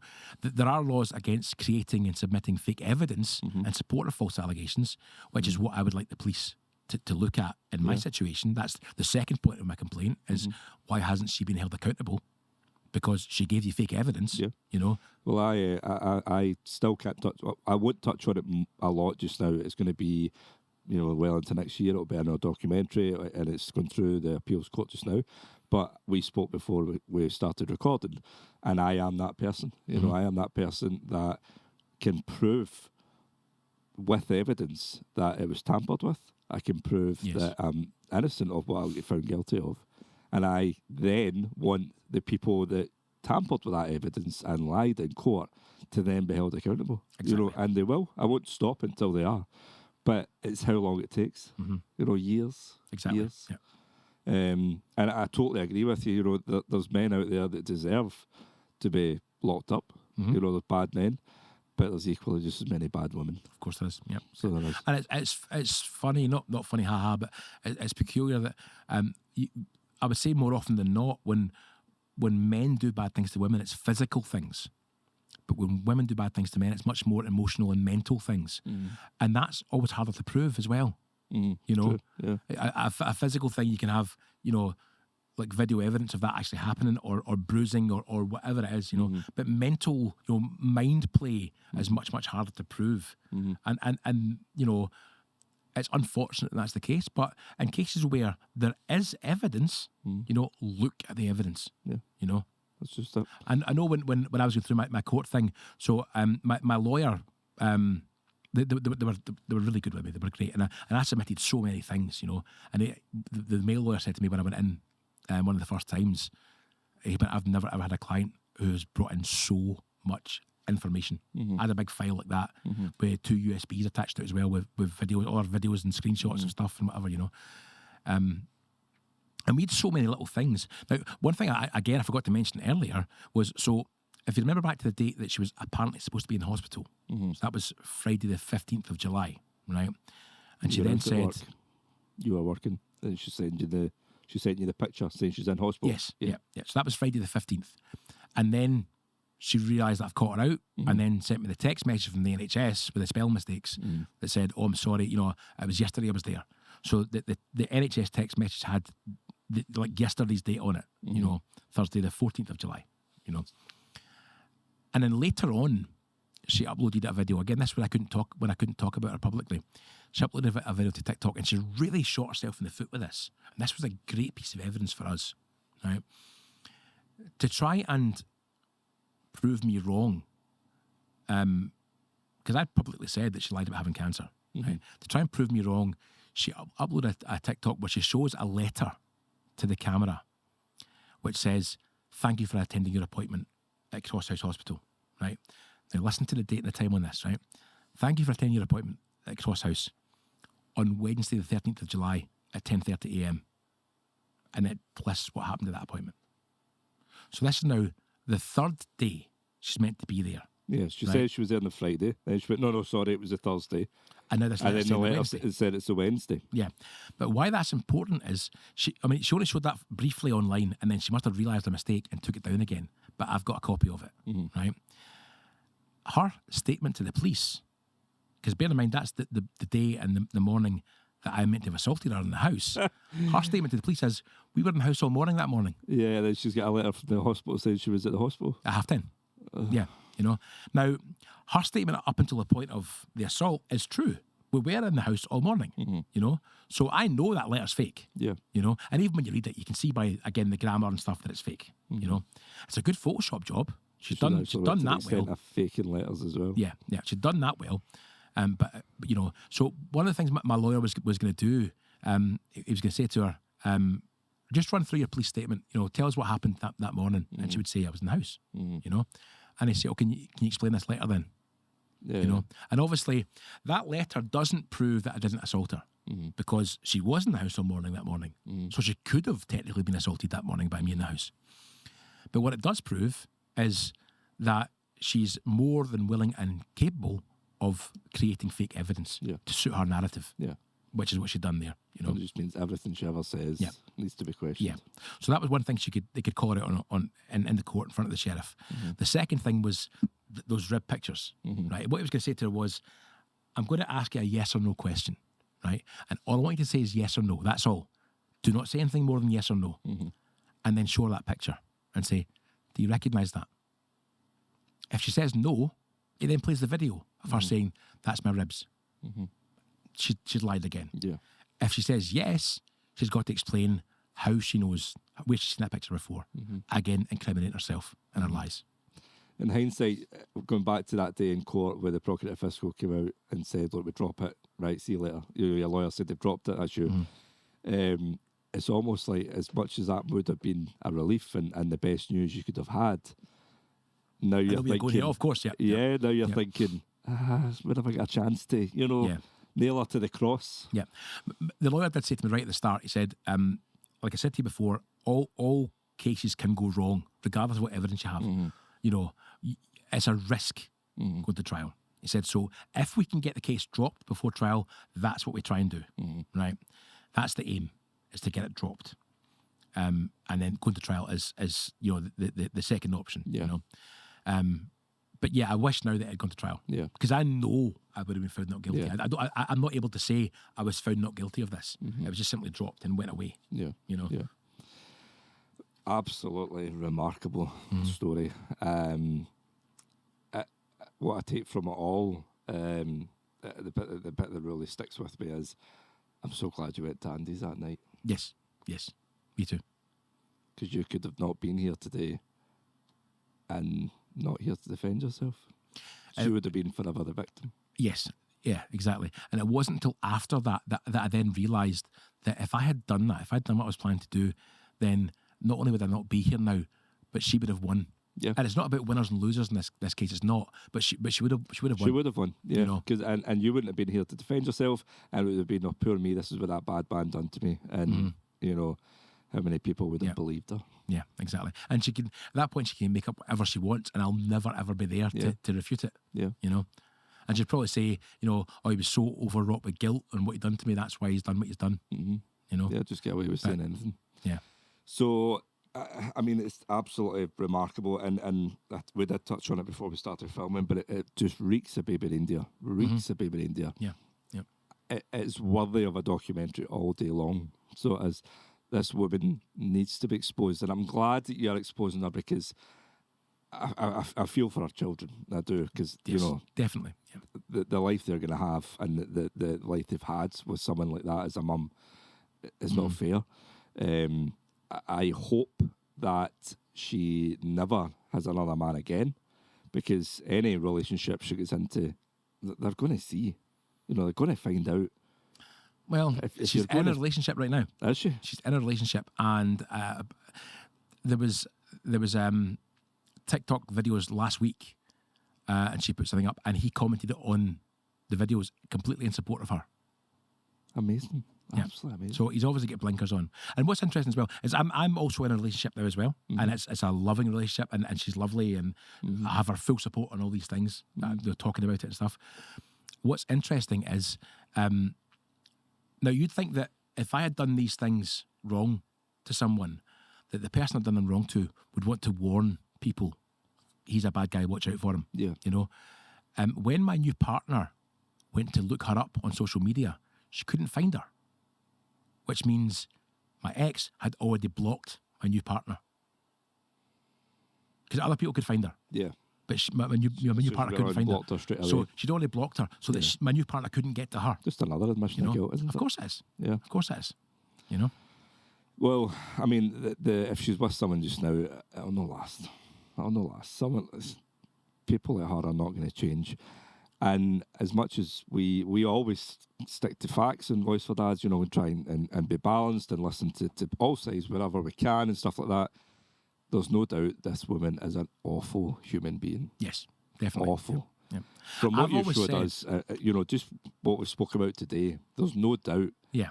that she is a despicable person. There's- Anyone that that's can lie far more about evidence cancer. as well, you know. And I've always said right from the very, very start, if people want to believe her, that's fine, because we're all entitled to an opinion of our own. Everyone's and that's entitled okay, you know? to believe whatever bullshit they want. But what I would say to people is, so I do have all this.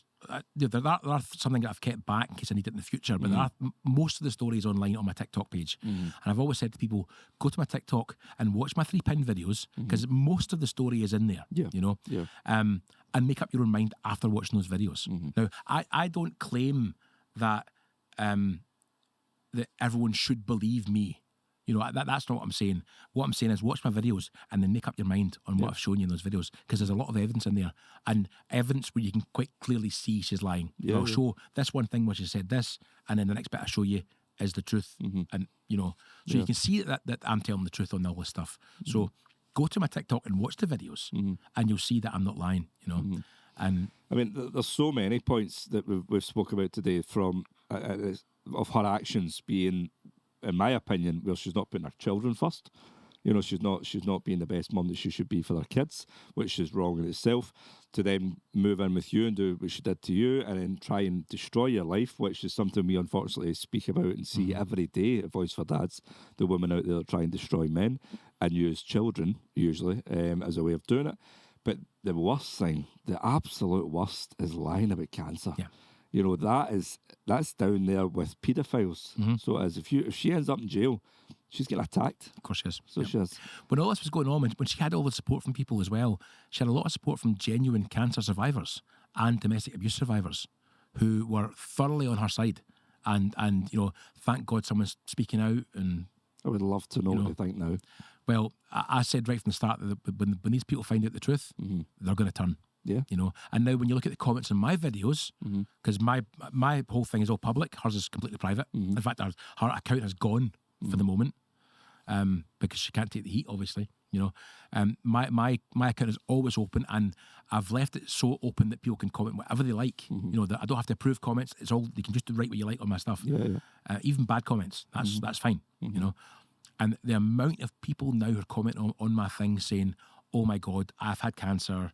And even when you look at the things like the 40-minute appointment and all these different things, people who've had those genuine appointments are saying that's absolute nonsense. Yeah.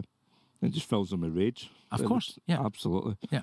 It's a fascinating story. I am so sorry if I had to go through it. So Thank you. I'm so glad that you've managed to come out the other side because you were close to not. You know, you really were. I was very close. I was like 3 days away from not being here. Yeah. And then for all this to happen and for her to not be held accountable still in court shows how broken the justice system is in this country. Completely agree with that. Yeah. But the court of public opinion can be better. So Well, it's definitely swayed over the past few years. yeah. And I hope she deserves everything that comes her way. She deserves to be, probably someone like her will just remain off social media, you know. She'll probably get fake accounts or whatever, but she deserves any heat she gets because she's a despicable human being. So she has to do what she's done, to lie, and not just you. There's so many other people that she's done it to. Yeah. And you only find out after. Yeah. You know. Well, absolutely fascinating, and I really hope that, like I said, podcast great, get your story out there, but I think it's definitely worthy of some kind of documentary. So it is. I agree. Thank you so much. I would like to try and get something, you know, so that everyone knows. Yeah. You know, that would be the closure, so that everyone knows the truth. Yeah. You know, and that's why I do these kinds of things, so that people know. Yeah. And that's I can see it in you that you're kind of similar to me, not in the sense that I've went through what you've went through, but I've went through just as much trauma, and you have nothing to hide. Yes. And as long as you've nothing to hide, your head's held high. Mm-hmm. I will talk about any aspect of this. Now, when we started this today, I didn't say to you, like off air, don't ask about this, don't ask about that. Nothing. You can ask whatever you like. Yeah. I'm a completely open book, Yep. you know, and I'll talk about any aspect of it, you know. Fascinating. Well, thank you so much for coming on. I'd like to thank you, Scott, and Michael, and Voice for Dads for having me on. I really appreciate it, and you do some really good work, and Thank you. I'll continue to support you as well. Appreciate it so much. Michael, you all good? All good, Dick. Pleasure. It was a long podcast, but it was fantastic. Well worth the listen for anybody that's Yeah. sat and listened or Yeah. watched to the full thing. Right, on that, we'll wrap it up. Thank you so much, guys, for tuning in, and speak to you soon. Cheers, Kris. Thank you. Cheers.